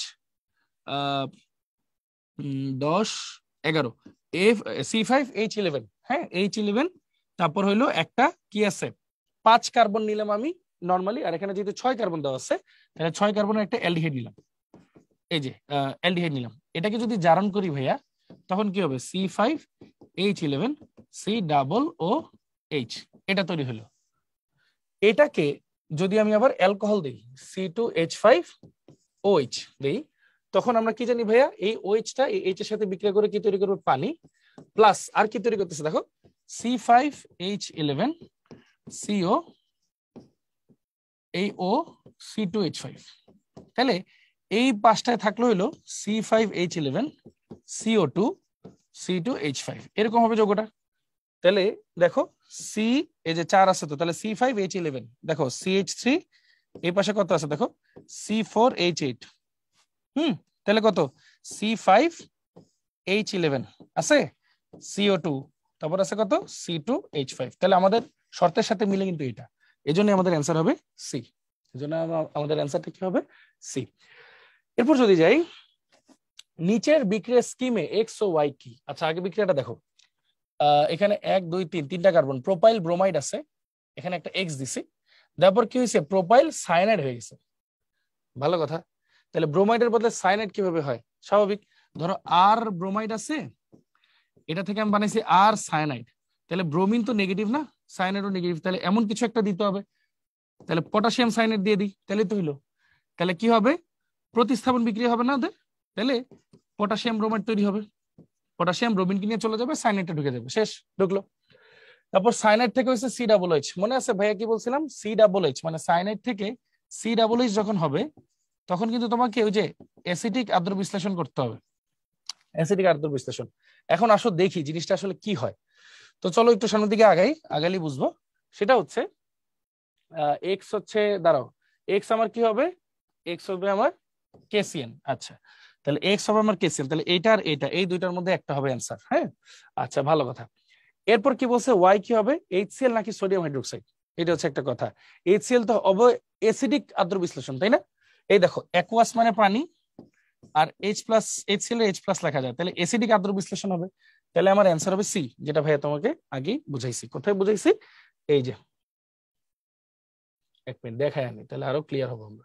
এই যে এখানে, এই যে অ্যাসিডিক আদ্র বিশ্লেষণ আকারে লেখা হয়, ঠিক আছে? ওকে, দেখছো সবগুলো একটা একটার সাথে কিন্তু ইন্টার রিলেটেড। হ্যাঁ, আচ্ছা এবার হচ্ছে আমরা পড়বো অ্যামিন। তো অ্যামিন জিনিসটা কি? তো অ্যামিনটা সহজ একটা ব্যাপার, অ্যামোনিয়ার জাতক। হ্যাঁ, অ্যামোনিয়ার জাতক। তাহলে অ্যামোনিয়া এর জাতক, এদেরকে আমরা অ্যামিন বলি। তাহলে এটাকে আমরা কিভাবে চিহ্নিত করতে পারি? আর NH2 লিখতে পারি, বা হোয়াটসএভার এভাবে আর দিয়ে অনেকভাবে প্রতিস্থাপন করতে পারি, ঠিক আছে? তাহলে অ্যামিনের ব্যাপার স্যাপার গুলো আমরা আস্তে ধীরে এখন শিখবো। হ্যাঁ, চল আগে। এই যে দেখো এটা কিভাবে লিখছি, N H H H R একটা মুক্তজোর, কারণ নাইট্রোজেনের শেষ কক্ষপথে ইলেকট্রন 5টা, 3টা হাইড্রোজেনের সাথে বন্ধন করছে আর 2টা খালি আছে, তাহলে এক জোড়া মুক্তজোর আছে ওর মধ্যে, ঠিক আছে? আচ্ছা, তাহলে নাইট্রোজেন কি অম্লীয় না ক্ষারীয়? চিন্তা করো তো, মানে অ্যামিন জাতীয় ব্যাকটেরিয়াগুলা ওরা কিন্তু ক্ষারীয়। কিভাবে? আমরা তো পড়ছিলাম যাদের মধ্যে মুক্তজোর আছে এবং যারা তা দান করতে পারে তাদেরকে আমরা বলতাম লুইস ক্ষার। তাদেরকে আমরা কি বলতাম? লুইস ক্ষার, মুক্তজোর দান করতে পারে, ঠিক আছে? লুইস ক্ষার। ওকে, চলে আসি। কি বলছে অ্যামিন? অ্যামোনিয়ার এক বা একাধিক হাইড্রোজেন পরমাণু অ্যালকাইল বা অ্যারাইল মূলক দ্বারা প্রতিস্থাপিত হলে যে যৌগের উৎপত্তি হয় তাদেরকে অ্যামিন বলে। এগুলো আমরা খুব ভালো মতোই জানি। যেমন আমরা অ্যামোনিয়াকে একটা হাইড্রোজেন প্রতিস্থাপন করে কি লিখতে পারি? RnH2। যেহেতু একটা হাইড্রোজেন প্রতিস্থাপিত হয়েছে তাহলে এটাকে কি বলবো? 1 ডিগ্রি। আবার আমি যদি 2টা হাইড্রোজেন নিয়ে ফেলি, তাহলে ওই যে আগের মতো কথা, নাইট্রোজেনে কয়টা হাইড্রোজেন থাকা উচিত? 3টা। যে কয়টা হাইড্রোজেন কম থাকবে সেটা তত ডিগ্রি। এখানে একটা হাইড্রোজেন কম 1 ডিগ্রি, 2টা হাইড্রোজেন কম 2 ডিগ্রি, 3টা হাইড্রোজেন কম এটা হচ্ছে 3 ডিগ্রি। আরেকটা আছে কিন্তু, এই মুক্তজোট যদি সে ত্যাগ করে একটা আর প্লাস কে দিয়ে দেয়, হ্যাঁ, এই মুক্তজোট যদি ত্যাগ করে সে একটা আর প্লাস কে দিয়ে দেয় বাই এনি চান্স, তখন কি হবে? R4N+। এই যে R4N+, এটাকে বলা হয় 4 ডিগ্রি বা কোয়ার্টারনারি। এই যে বলছিলাম একটা কথা, কার্বনের ক্ষেত্রে 3 ডিগ্রি পর্যন্তই সম্ভব। 1 ডিগ্রি বা প্রাইমারি, 2 ডিগ্রি বা সেকেন্ডারি বা আইসো, 3 ডিগ্রি বা টারশিয়ারি বা নিও, এটাকে বলে 4 ডিগ্রি বা কোয়ার্টারনারি।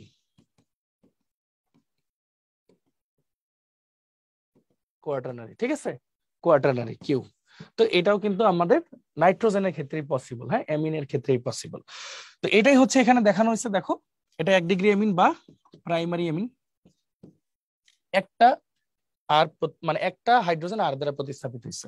2 ডিগ্রি অ্যামিন বা সেকেন্ডারি অ্যামিন বা আইসো অ্যামিন, এটা 2টা আর প্রতিস্থাপিত হয়েছে, মানে 2টা হাইড্রোজেন প্রতিস্থাপিত হয়েছে আর দিয়ে। 3 ডিগ্রি অ্যামিন বা টারশিয়ারি অ্যামিন বা নিও অ্যামিন, এখানে 3টাই হাইড্রোজেন প্রতিস্থাপিত হয়ে গেছে। আর এখানে নাইট্রোজেনের সেই মুক্ত জোটটা সে দান করে দিয়ে 4 ডিগ্রি বানায় ফেলছে, এটাকে বলা হয় কোয়ার্টারনারি বা 4 ডিগ্রি অ্যামিন, ঠিক আছে? এই 4টা ধরন জাস্ট তোমরা একবার দেখো, এগুলোর মধ্যে আমাদের ইন্টারচেঞ্জ করে দেখতে হবে। এটা একটু রেয়ার, বাট বাকি 3টা আছে। আর এটা হচ্ছে দেখানো হয় যে এটাও সম্ভব। ওকে, এটাও সম্ভব। ওকে, দেন যদি আমরা আগাই, অ্যামিনের সক্রিয়তা খুবই ইম্পর্টেন্ট একটা টপিক। অ্যামিনের সক্রিয়তা আমাদের পড়তে হবে, একটু ঠান্ডা মাথায় পড়তে হবে। তো ভাইয়া আগের মতো একটু অ্যামিন গুলো আঁকি। আমরা অ্যামিন গুলো এভাবে আঁকবো যে এন, ধরো ফার্স্টে আমরা ধরলাম NH3 আঁকি,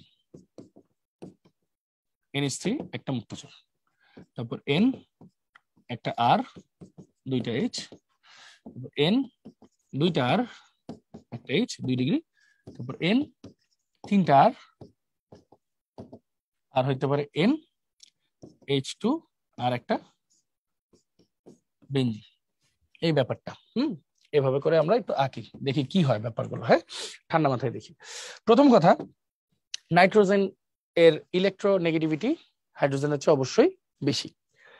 নাইট্রোজেনের ইলেকট্রোনেগেটিভিটি হচ্ছে 3, হাইড্রোজেনের 2.1। তাহলে ইলেকট্রন মেঘগুলো কার দিকে ঝুঁকে থাকবে? নাইট্রোজেনের দিকে। তাহলে এটাও, এটাও, এটাও। তাহলে এখানে কয়টা ইলেকট্রন মেঘ পাচ্ছে? 3টে ইলেকট্রনের মেঘ পাচ্ছে। ওকে, আমরা কি জানি একটা অ্যালকাইল মূলক কি করে, ইলেকট্রন দাতা গ্রুপ নরমালি, তাহলে এটা হচ্ছে সবচেয়ে নিম্নতম অ্যালকাইল গ্রুপ। ওরা কি করতেছে, ইলেকট্রন দাতা হিসেবে কাজ করতেছে, তাই না? তার মানে একটা অ্যালকাইল গ্রুপ মিনিমাম বলতেছি, মিনিমাম 3টা ইলেকট্রনের মেঘকে সাপ্লাই দিতে পারে। তাহলে এখানে 3 4 5, 5টা ইলেকট্রন। এখানে দেখো একটা, এখানে 3টে, এখানে 3টে, তাহলে 6 7, 7টা ইলেকট্রনের মেঘ দিতে পারে। এখানে দেখো 3 3 3, 9টা ইলেকট্রনের মেঘকে সাপ্লাই দিতে পারে। এখানে কি হয়, উল্টা ও এটার ভিতরে ইলেকট্রনকে সাপ্লাই দেয়, ওর মধ্যে আসে না। তাহলে ওর এই ব্যাপারটাকে যে মুক্ত জোর যে ভিতরে বেঞ্জিন রিং এর ভিতরে সাপ্লাই দিচ্ছে, এটাকে আমরা কি বলতাম মনে আছে, positive mesomeric effect. Pi bond বা মুক্ত জোরের জন্য বেঞ্জিন বলয়কে সক্রিয় করে, যে সেটাকে আমরা বলতেছি পজিটিভ মেসোমারিক ইফেক্ট বা বলয় সক্রিয়কারী বা অর্থপ্যারা নির্দেশক, অর্থপ্যারা নির্দেশক।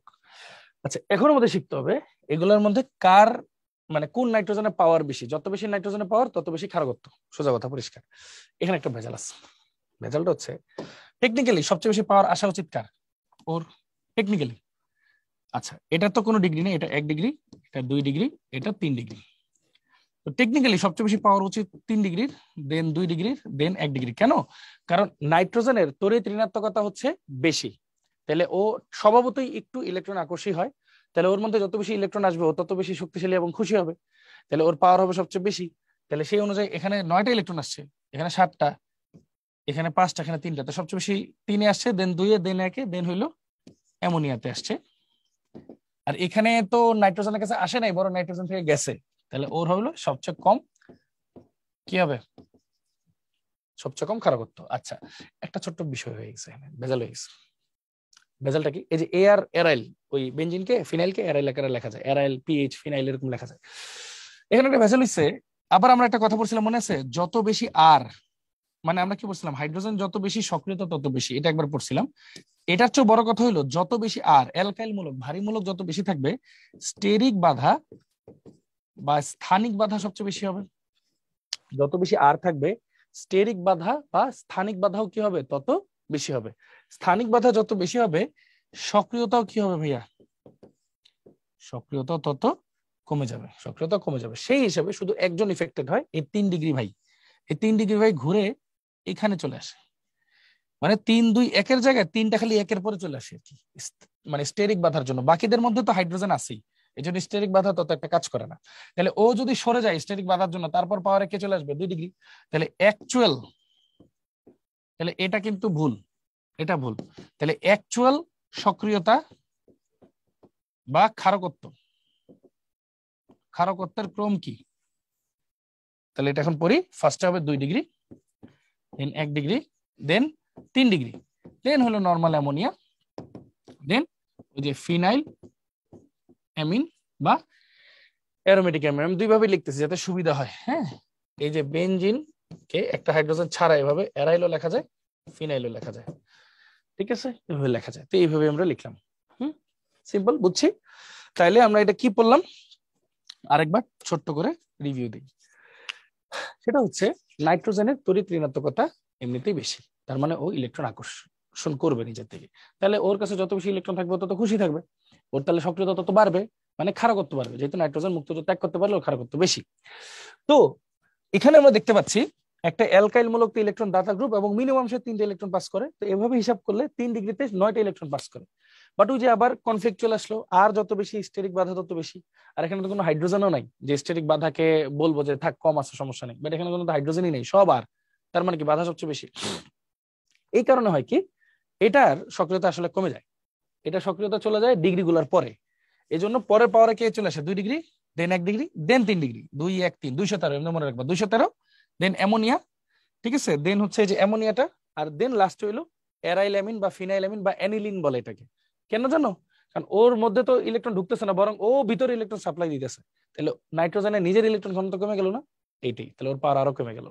এই হচ্ছে আমাদের অবস্থা। তাহলে আশা করি এটা বুঝতে পারছি। চলেন এবার অবজেক্টিভ গুলো আমরা সলভ করি। কি বলছে দেখি। অ্যামিনের ক্ষারকত্ব সঠিক ক্রম কি, 213। তাহলে 213 কোথায় দেখো, এটা কিন্তু 2 ডিগ্রি, এটা একটা আর আছে 1 ডিগ্রি, এখানে তিনটা আর আছে, তাহলে এটা 3 ডিগ্রি, এটা অ্যামিন, তারপর অ্যানিলিন। সো এটা কিন্তু পারফেক্ট, এ হবে আমাদের অ্যান্সার, বাকিগুলো দেখার দরকারই নেই।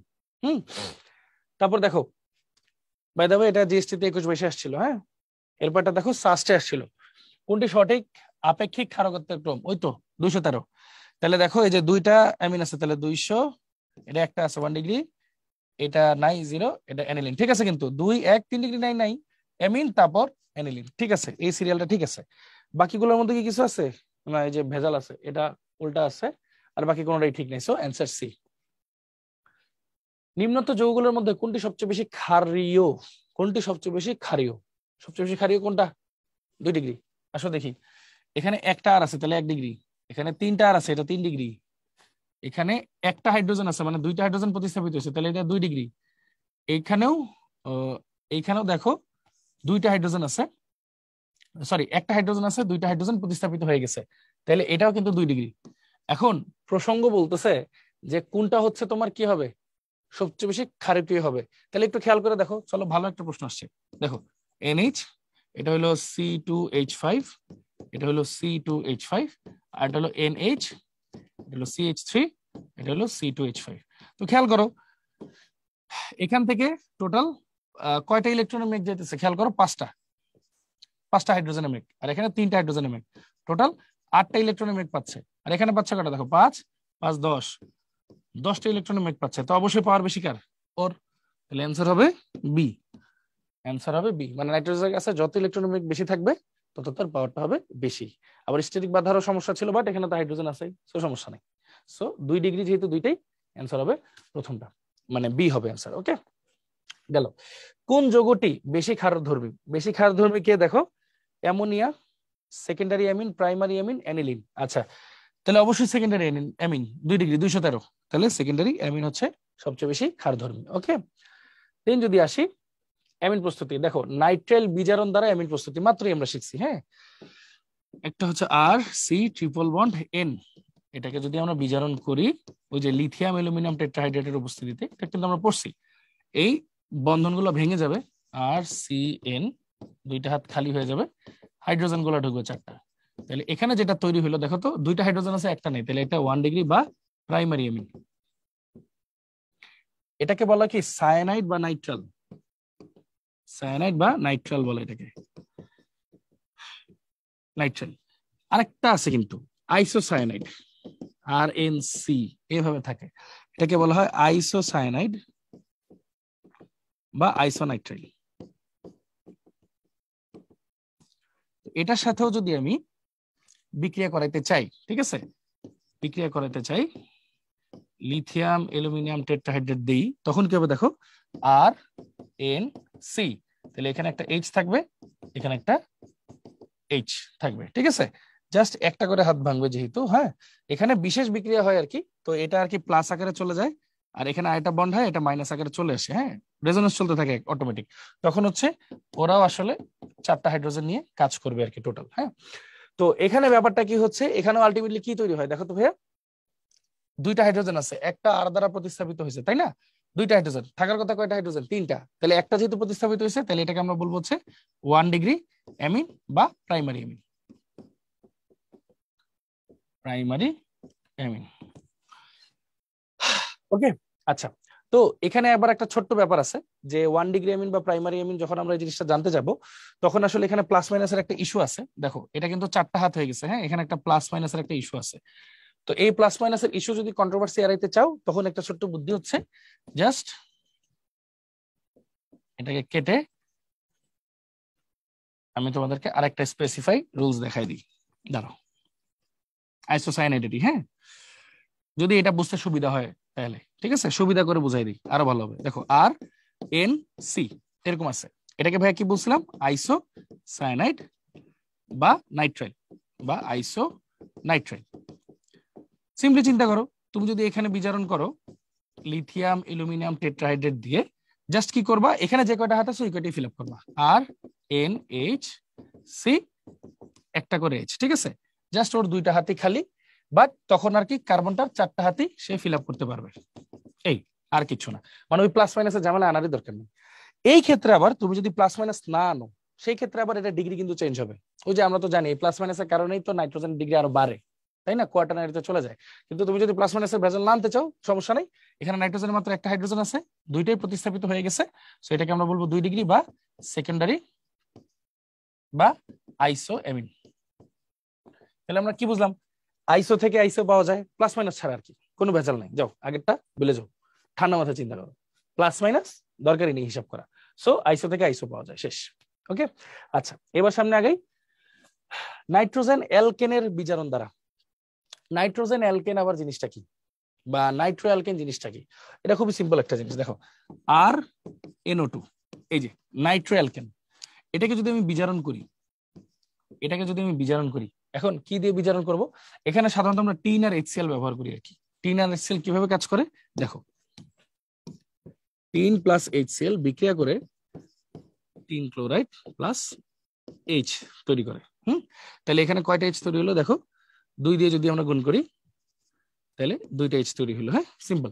আরো বাড়াইতে চাইলে আরো বাড়ানো করা যায়, কিন্তু এখানে আসলে 6টা H লাগে আর কি আমাদের। হ্যাঁ, 6টা H লাগে। তাহলে আমরা এটা কি করব, ফুল সমীকরণকে 3 দিয়ে গুণ দিব।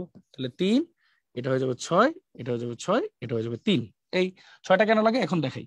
আমরা তো জানি যে কয়টা অক্সিজেন আছে এটাকে যদি বিজারণ করতে যাই সে কয়টা পানি বানাইতে হবে। তাহলে 2H2O, কয়টা হাইড্রোজেন শেষ হয়ে গেল, 4টা হাইড্রোজেন শেষ, আর 2টা হাইড্রোজেন বাকি। ওই 2টা হাইড্রোজেন এই হাতে চলে আসবে, দেখো আর N, 2টা হাইড্রোজেন ঢুকে গেল। কি তৈরি হলো, একটা প্রতিস্থাপক আর, তাহলে 1 ডিগ্রি বা প্রাইমারি অ্যামিন, 1 ডিগ্রি বা প্রাইমারি অ্যামিন তৈরি হলো।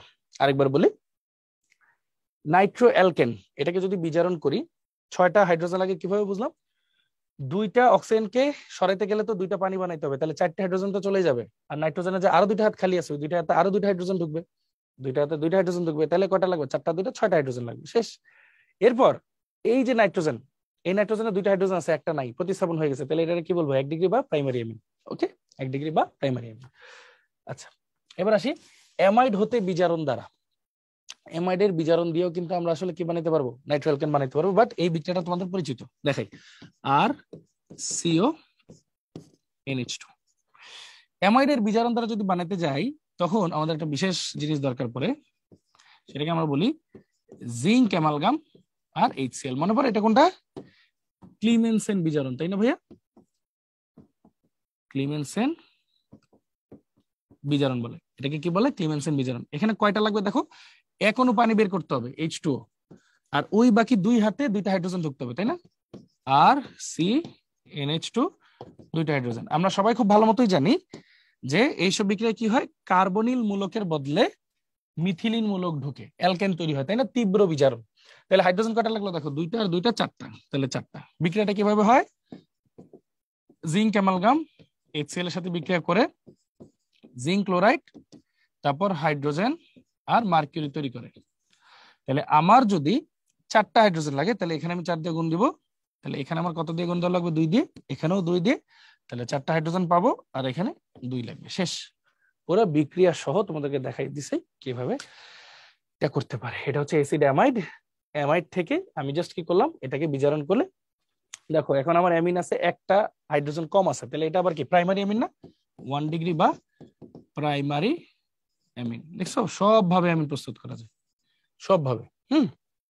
ওকে, দেন যদি আসি হফম্যান ক্ষুদ্রাংশকরণ বিক্রিয়া দ্বারা, এটা বলে হফম্যান ডিগ্রেডেশন রিঅ্যাকশন। তো চলো হফম্যান ক্ষুদ্রাংশকরণ বিক্রিয়া যদি পড়ি, আর CO NH2 অ্যাসিড অ্যামাইড ব্যবহৃত হয়, এবং এটার সাথে ব্রোমিন এবং সোডিয়াম হাইড্রোক্সাইড, সোডিয়াম হাইড্রোক্সাইডের চেয়েও ভালো হয়, পটাশিয়াম হাইড্রোক্সাইড যদি ইউজ করো অ্যালকোহলীয়, সেটা আরো ভালো হয়। এটা হলো অপসারণ বিক্রিয়া করে আর কি। বিক্রিয়াতে কি হয় আমি তোমাদের জাস্ট রাফলি একটা আইডিয়া দিই, কারণ এটার মেকানিজম বিশাল, তো এটা নিয়ে প্যাচ খেয়ে যাবা, দরকার নেই, এগুলো আসেও না, নর্মালি শিখি আমরা। হফম্যান ক্ষুদ্রাংশকরণ অনেকটা ডিকার্বক্সিলেশন মতো, এখানেও কি করে, কার্বন বাদ হয় বা কার্বন হ্রাস পায়, যেটাই বলো কার্বন হ্রাস পায়। শুধু কোনটা জানো, কার্বনিল মূলকটা হ্রাস পায়। কিভাবে, এই পটাশিয়াম ব্রোমিনের সাথে চলে যায়, তৈরি করে KBr প্লাস, ওই পটাশিয়াম এই সিওর সাথে তৈরি করে হচ্ছে potassium carbonate, potassium carbonate plus এই OH গুলা তৈরি করে H2O প্লাস আর আর NH2 মানে এই সিও মূলকটা বাদ হয় এবং কি তৈরি হয় বলতো ভাইয়া 1 ডিগ্রি বা প্রাইমারি অ্যামিন, 1 ডিগ্রি বা প্রাইমারি অ্যামিন তৈরি হয়। ঠিক আছে, এটার বলে হফম্যান ক্ষুদ্রাংশকরণ বিক্রিয়া।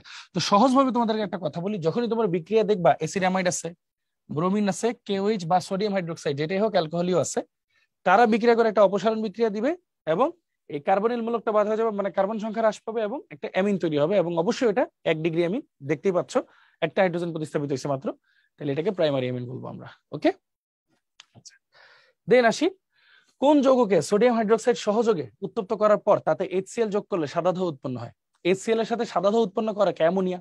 তাহলে এরকম কিছু একটা লাগবে, এটা জিএসটি তে এই বছর আসছিল। আচ্ছা আমি বলি এটা কোন যৌগের সাথে, ধরো আমার কাছে আছে বেনজিন, একটু অন্য কালার দিয়ে দেখাই, মনোযোগ দিয়ে দেখো বিক্রিয়াটা মজার। আমাদের লাগবে একটা অ্যামাইড NH2, বলছে কি সোডিয়াম হাইড্রোক্সাইড সহযোগে উত্তপ্ত করলাম, সোডিয়াম হাইড্রোক্সাইড।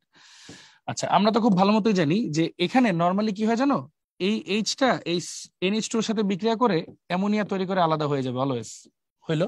তাহলে এই বাকি অংশটা এখানে ঢুকে যাবে, তাহলে কি তৈরি হলো দেখো, COONA, এটা থাকলো, হ্যাঁ COONA, এটা তৈরি হলো প্লাস, এরপর তুমি কি দিবা ভাইয়া বলো তো এটার মধ্যে, এই যে দেখো HCl, পরে তাতে HCl যোগ করলে, আচ্ছা এখন যখন তুমি HCl যোগ করবা, HCl যোগ করলে কি হয় জানো, এই দুইজন বিক্রিয়া করে তৈরি করবে অ্যামোনিয়াম ক্লোরাইড, এটার সাদা ধোঁয়া তৈরি হবে। আবার দুই অণু লাগে আর কি, আবার এই ক্লোরিনটা এই সোডিয়ামের সাথে বিক্রিয়া করে সোডিয়াম ক্লোরাইড তৈরি করবে, প্লাস এই এইচটা এখানে ঢুকে যাবে, তৈরি করবে এই জিনিস COOH, অ্যাসিড তৈরি করবে।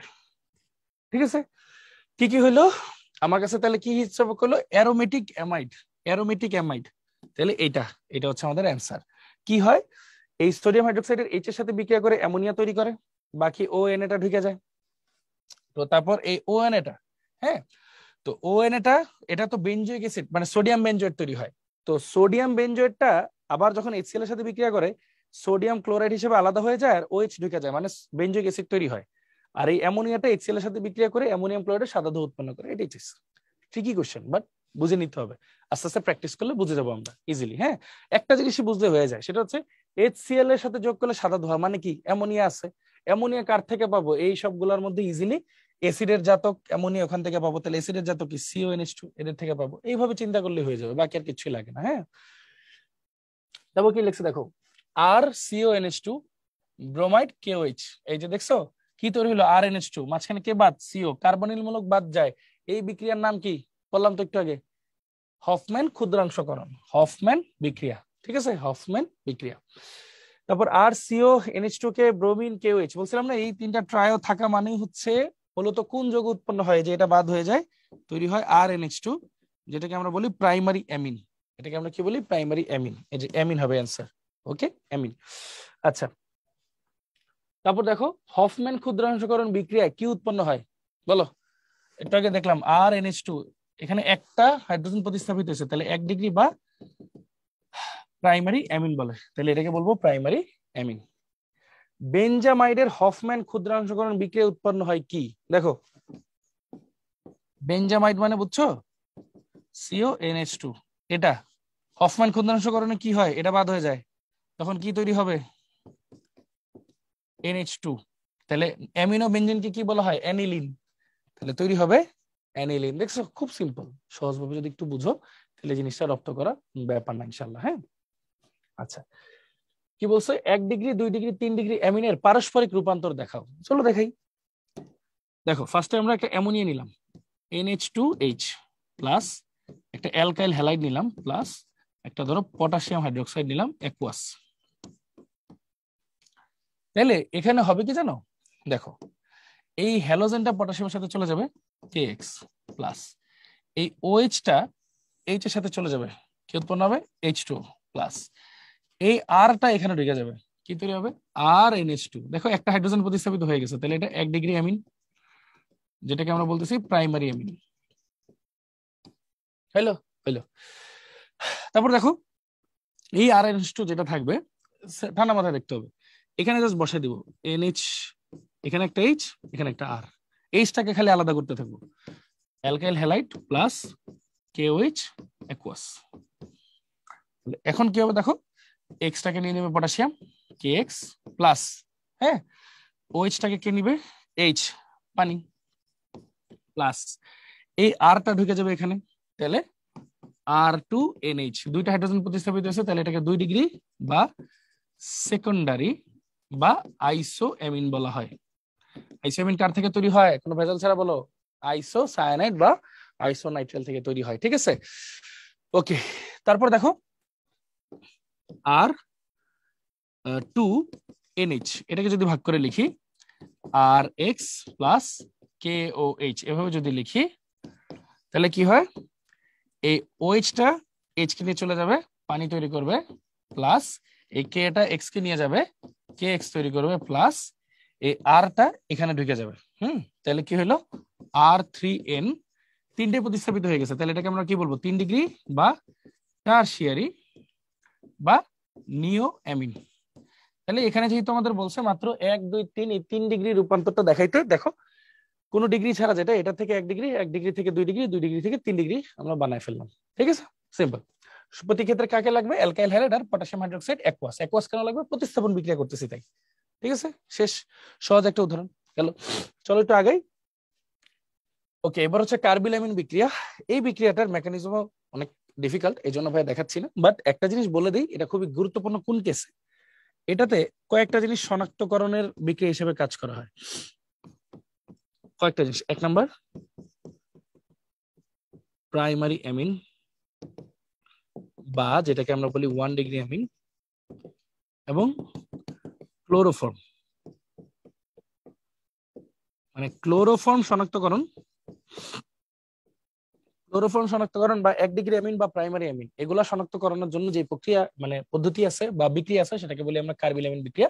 এই কার্বিলামিন বিক্রিয়া কি হয়, আমরা প্রাইমারি অ্যামিন, এই যে 1 ডিগ্রি অ্যামিন বা প্রাইমারি অ্যামিনকে ব্যবহার করি, ক্লোরোফর্মকে ব্যবহার করি, এবং কেওএইচ কে অ্যালকোহলিক নেই, অপসারণ বিক্রিয়া হয়, হলে কি হয় জানো, এখানে এনসি তৈরি হয়, এই যে আইসোসায়ানাইড বা আইসোনাইট্রাইল তৈরি হয়, আইসোনাইট্রাইল তৈরি হয়। তাহলে এই আইসোসায়ানাইড তৈরি হওয়ার পরে মারাত্মক দুর্গন্ধ তৈরি হয়, এই দুর্গন্ধ শুকেই আমরা বুঝতে পারি এখানে যে ছিল উপস্থিত, কে কে ছিল, ক্লোরোফর্ম ছিল আর প্রাইমারি অ্যামিন বা 1 ডিগ্রি অ্যামিন ছিল। তাহলে তোমাকে যদি বলি ক্লোরোফর্ম শনাক্তকরণ বিক্রিয়া কোনটা, কার্বিলামিন বিক্রিয়া।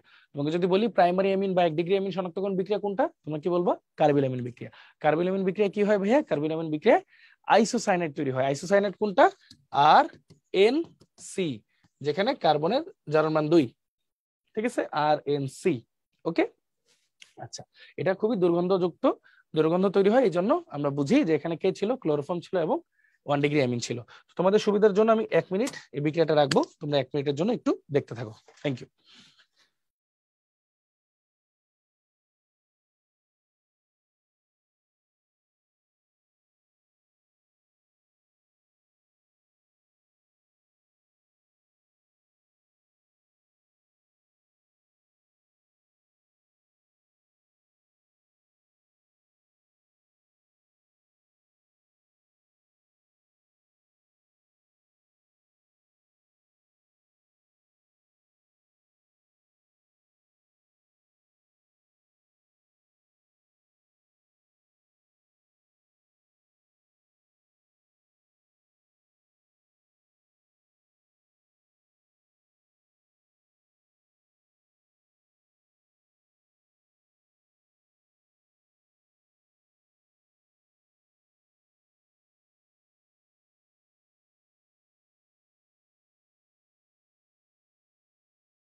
ওকে, তো আমরা আশা করি দেখলাম। তাহলে কি শিখলাম আরেকবার রিপিট করি, সেটা হচ্ছে 1 ডিগ্রি অ্যামিন বা প্রাইমারি অ্যামিন এবং ক্লোরোফর্ম শনাক্তকরণের কাজে কাকে ব্যবহার করা হয়, মানে যে বিক্রিয়াটা ইউজ করা হয় সেটাকে বলা হয় কার্বিল-অ্যামিন বিক্রিয়া। এই বিক্রিয়া কি উৎপন্ন হয়? দুর্গন্ধযুক্ত আইসোসায়ানাইড বা আইসোনাইট্রিল, যেখানে কার্বনের জারণ 2।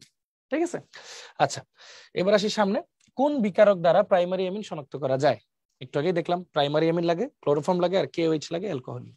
তাহলে ক্লোরোফর্ম লাগবে প্লাস KOH লাগবে অ্যালকোহলীয়। ঠিক আছে, আচ্ছা এবার যদি আগাই, 1 ডিগ্রি 2 ডিগ্রি 3 ডিগ্রি অ্যামিনের শনাক্তকরণে কাকে ব্যবহার করতে পারে? ওই যে আমাদের চেনা পরিচিত ওহনোকে। অ্যামিন মানে ওহনো, হ্যাঁ ওহনো কি? NaNO2 প্লাস HCl, এদের বিক্রিয়া কি হয়? Na তো প্লাস, বাকিটা minus, H plus Cl minus, Na যাবে Cl এর সাথে, NO2 যাবে H এর সাথে, HNO2। এই HNO2 কেই হচ্ছে আমরা সুন্দর করে লিখি ওহনো। এই ওহনো কি বিক্রিয়া অংশগ্রহণ করে চলো দেখি। ফার্স্টে আমরা 1 ডিগ্রি অ্যামিন নিই, হ্যাঁ, আর NH2 আর NH2, হ্যাঁ এটা হচ্ছে 1 ডিগ্রি। এটার সাথে আমরা কি দিব? ওহনো। ওহনো, দেখি বিক্রিয়া কি হয়।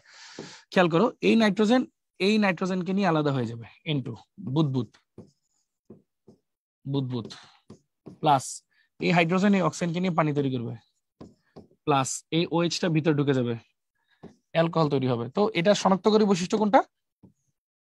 বুদবুদ। এই যে এখানে এই যে ছিটে ছিটে ছিটে ছিটে বুদবুদ দেখতে পাচ্ছ আর কি, হ্যাঁ এই বুদবুদ বুদবুদ দেখলেই বুঝবো এটা কি 1 ডিগ্রি অ্যামিন বা প্রাইমারি অ্যামিন, ওটা নাইট্রোজেনের বুদবুদ। ঠিক আছে, এরপর 2 ডিগ্রি অ্যামিন নিয়ে কাজ করি চলো, বা সেকেন্ডারি বা আইসো। 2 ডিগ্রি অ্যামিন নিলে কি হয়?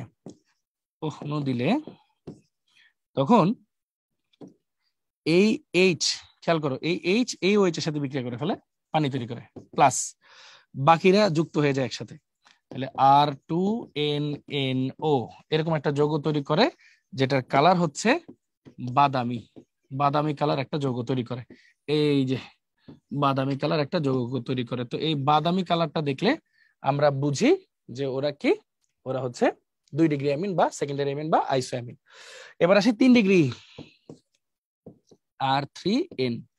এটা যদি ওহনোর সাথে বিক্রিয়া করে ভাইয়া, তখন কি হয়?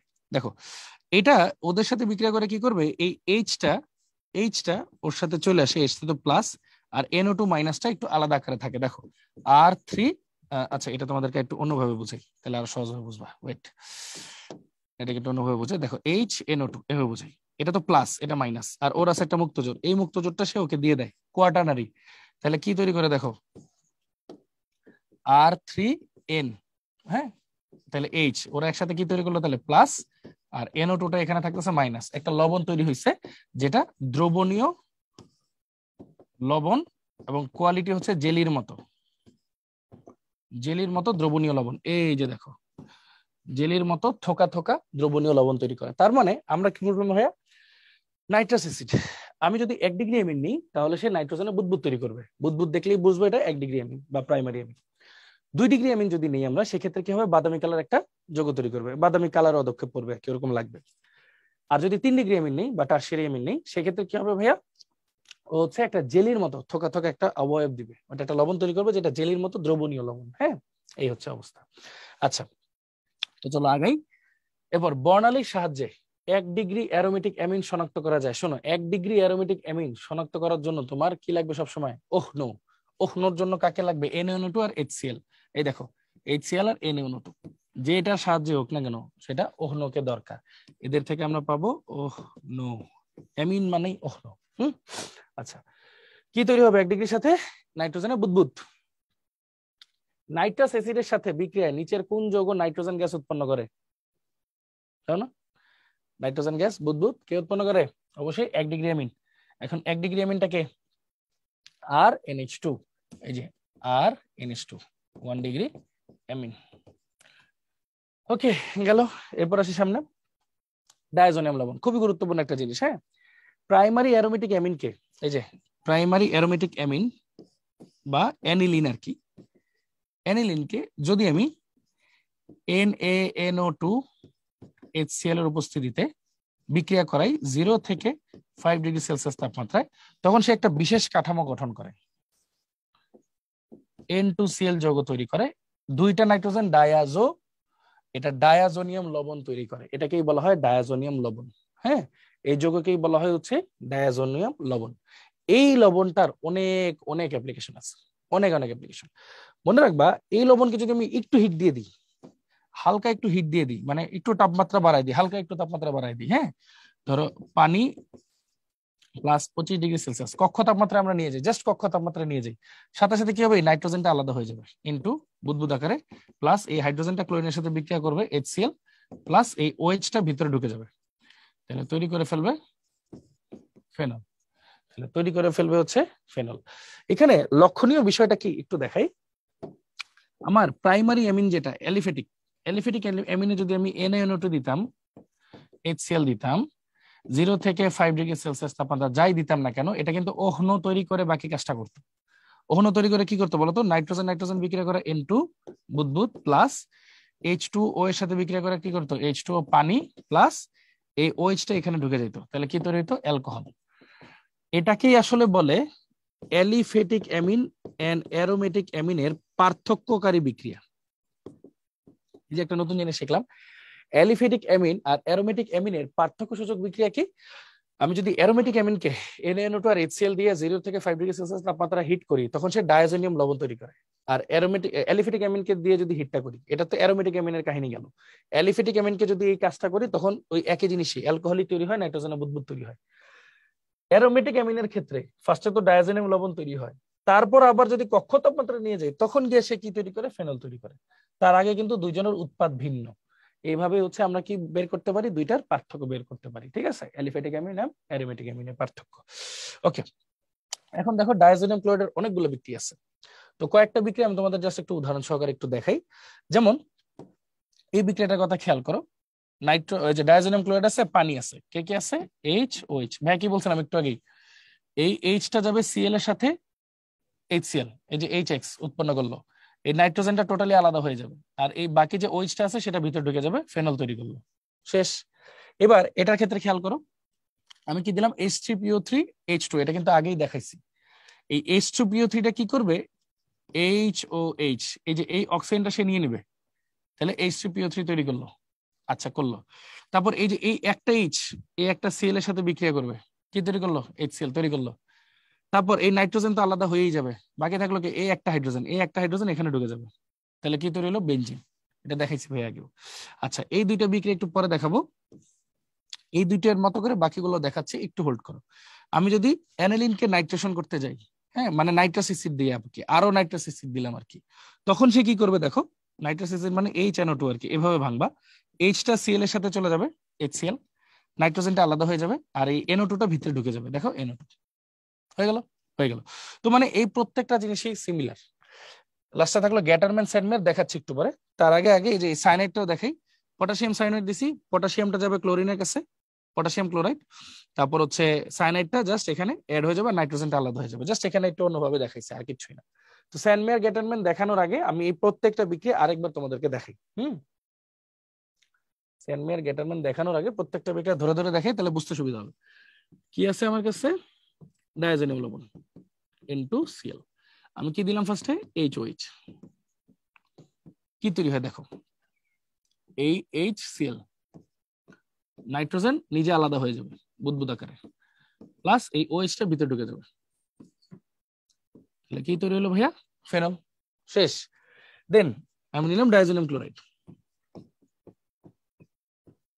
সাথে ভাইয়া কি দিব দেখো, আগেরটার ক্ষেত্রে যাই, তারপর কি দিছে, H3PO2 আর H2O, H3PO2 প্লাস H2O মানে HOH।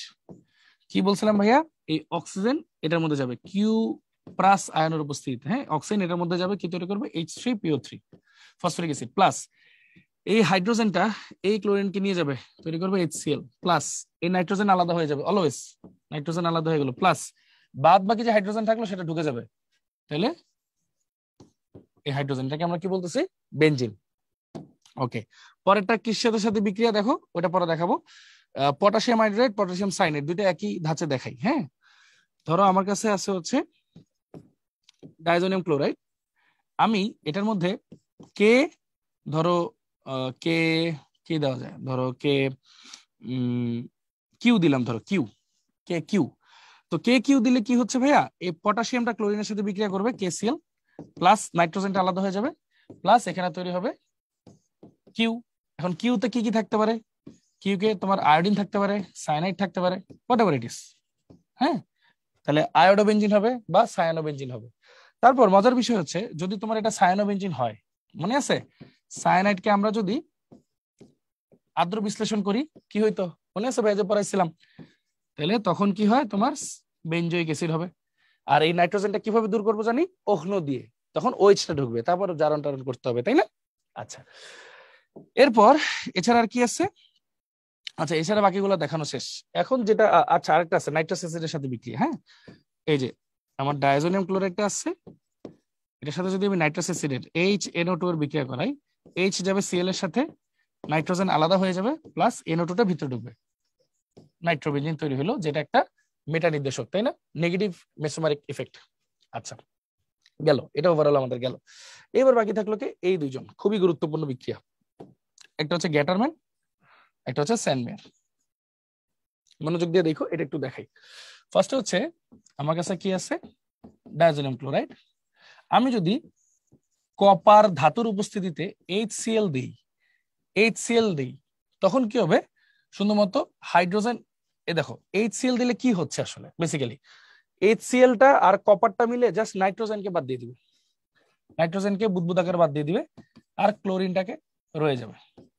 তাহলে এখানে কি তৈরি হলো ভাই, ক্লোরোবেনজিন। এই বিক্রিয়াটার নাম হচ্ছে গ্যাটারম্যান বিক্রিয়া, গ্যাটারম্যান বিক্রিয়া। আরেকটা বিক্রিয়া আছে স্যান্ডমেয়ার বিক্রিয়া, সেটা তোমাদেরকে দেখাই। সেটা হচ্ছে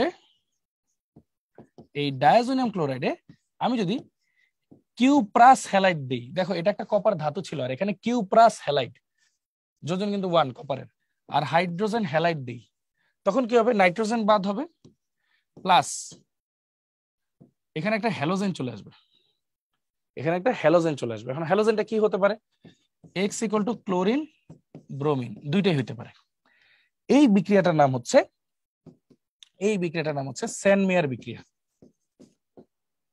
স্যান্ডমেয়ার বিক্রিয়া।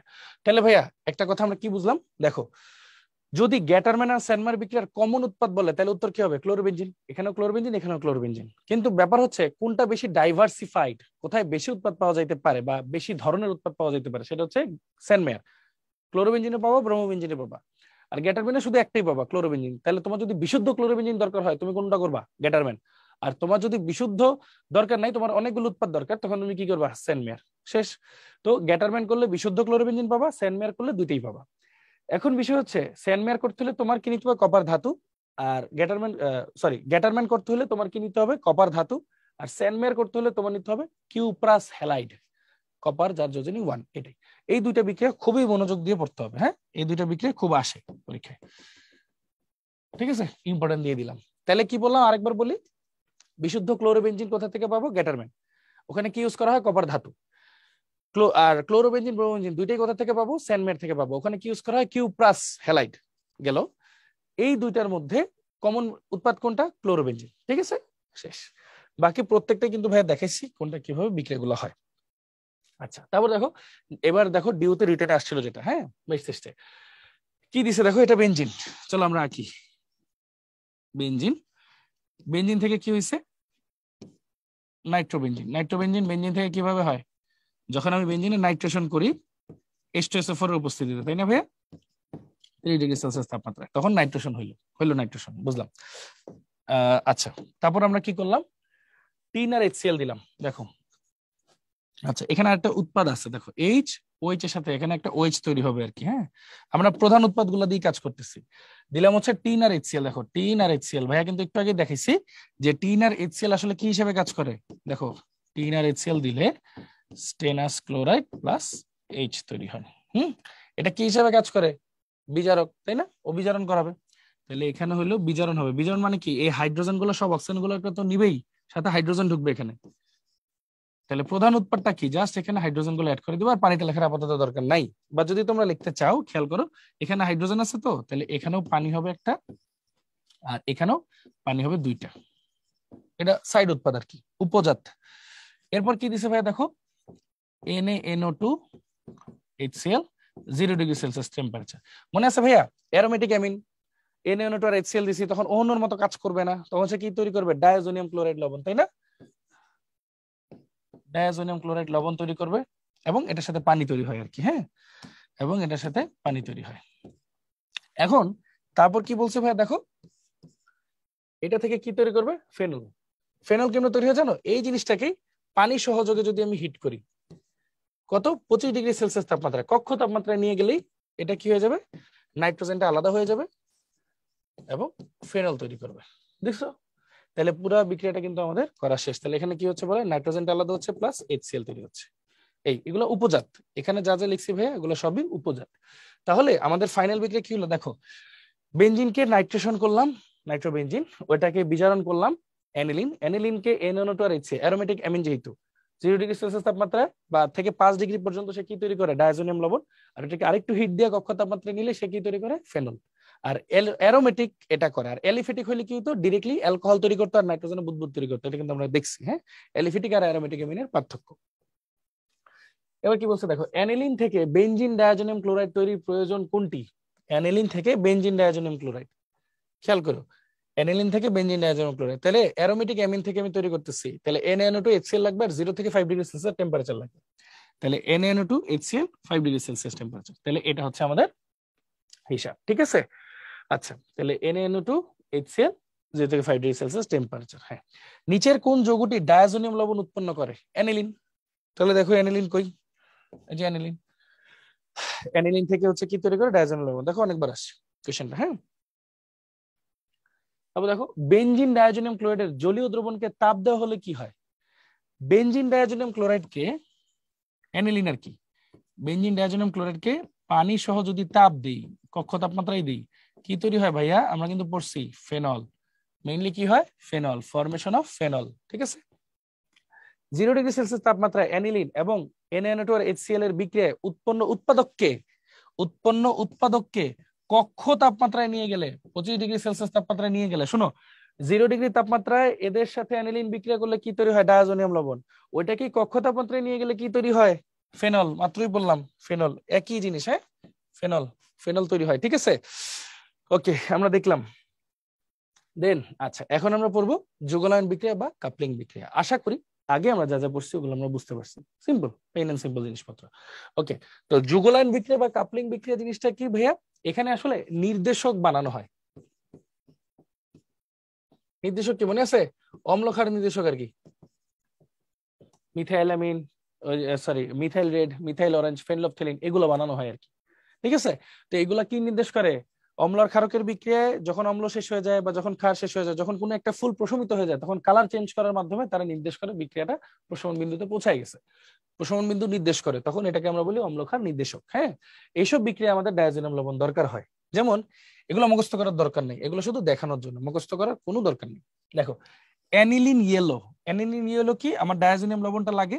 জাস্ট মেক শিওর করবা প্রত্যেকটা যৌগটা কিভাবে বিক্রিয়া করে। দেখো এইচ আর সিএল আলাদা হয়ে যাবে, আর এই নাইট্রোজেন এই দুইজনকে আটকে রাখবে। এই যে নাইট্রোজেন একটা হাত খালি হলো না, ওই হাতটা এটার সাথে জোড়া লাগাই দিবে। এই দেখো নাইট্রোজেনটা জোড়া লাগাই দিছে, তাহলে দুইটা আলাদা যৌগ জোড়া লেগে গেছে, কাপলিং হইছে, কাপল হইছে। এটাকে বলা হয় যুগলায়ন বিক্রিয়া বা কাপলিং রিঅ্যাকশন। হ্যাঁ, যুগলায়ন বিক্রিয়া বা কাপলিং রিঅ্যাকশন। এখানেও সেম, দেখো কি হইছে?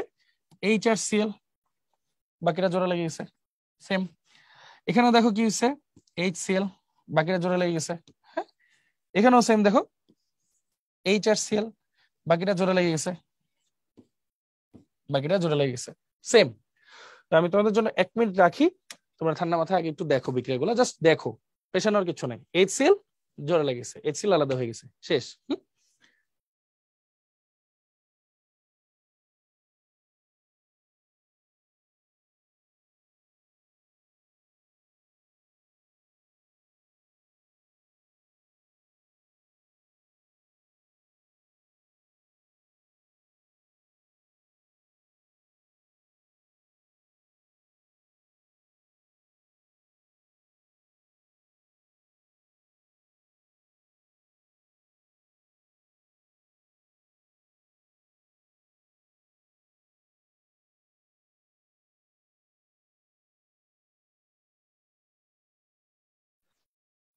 ওকে, তো হোপফুলি তোমরা দেখলা।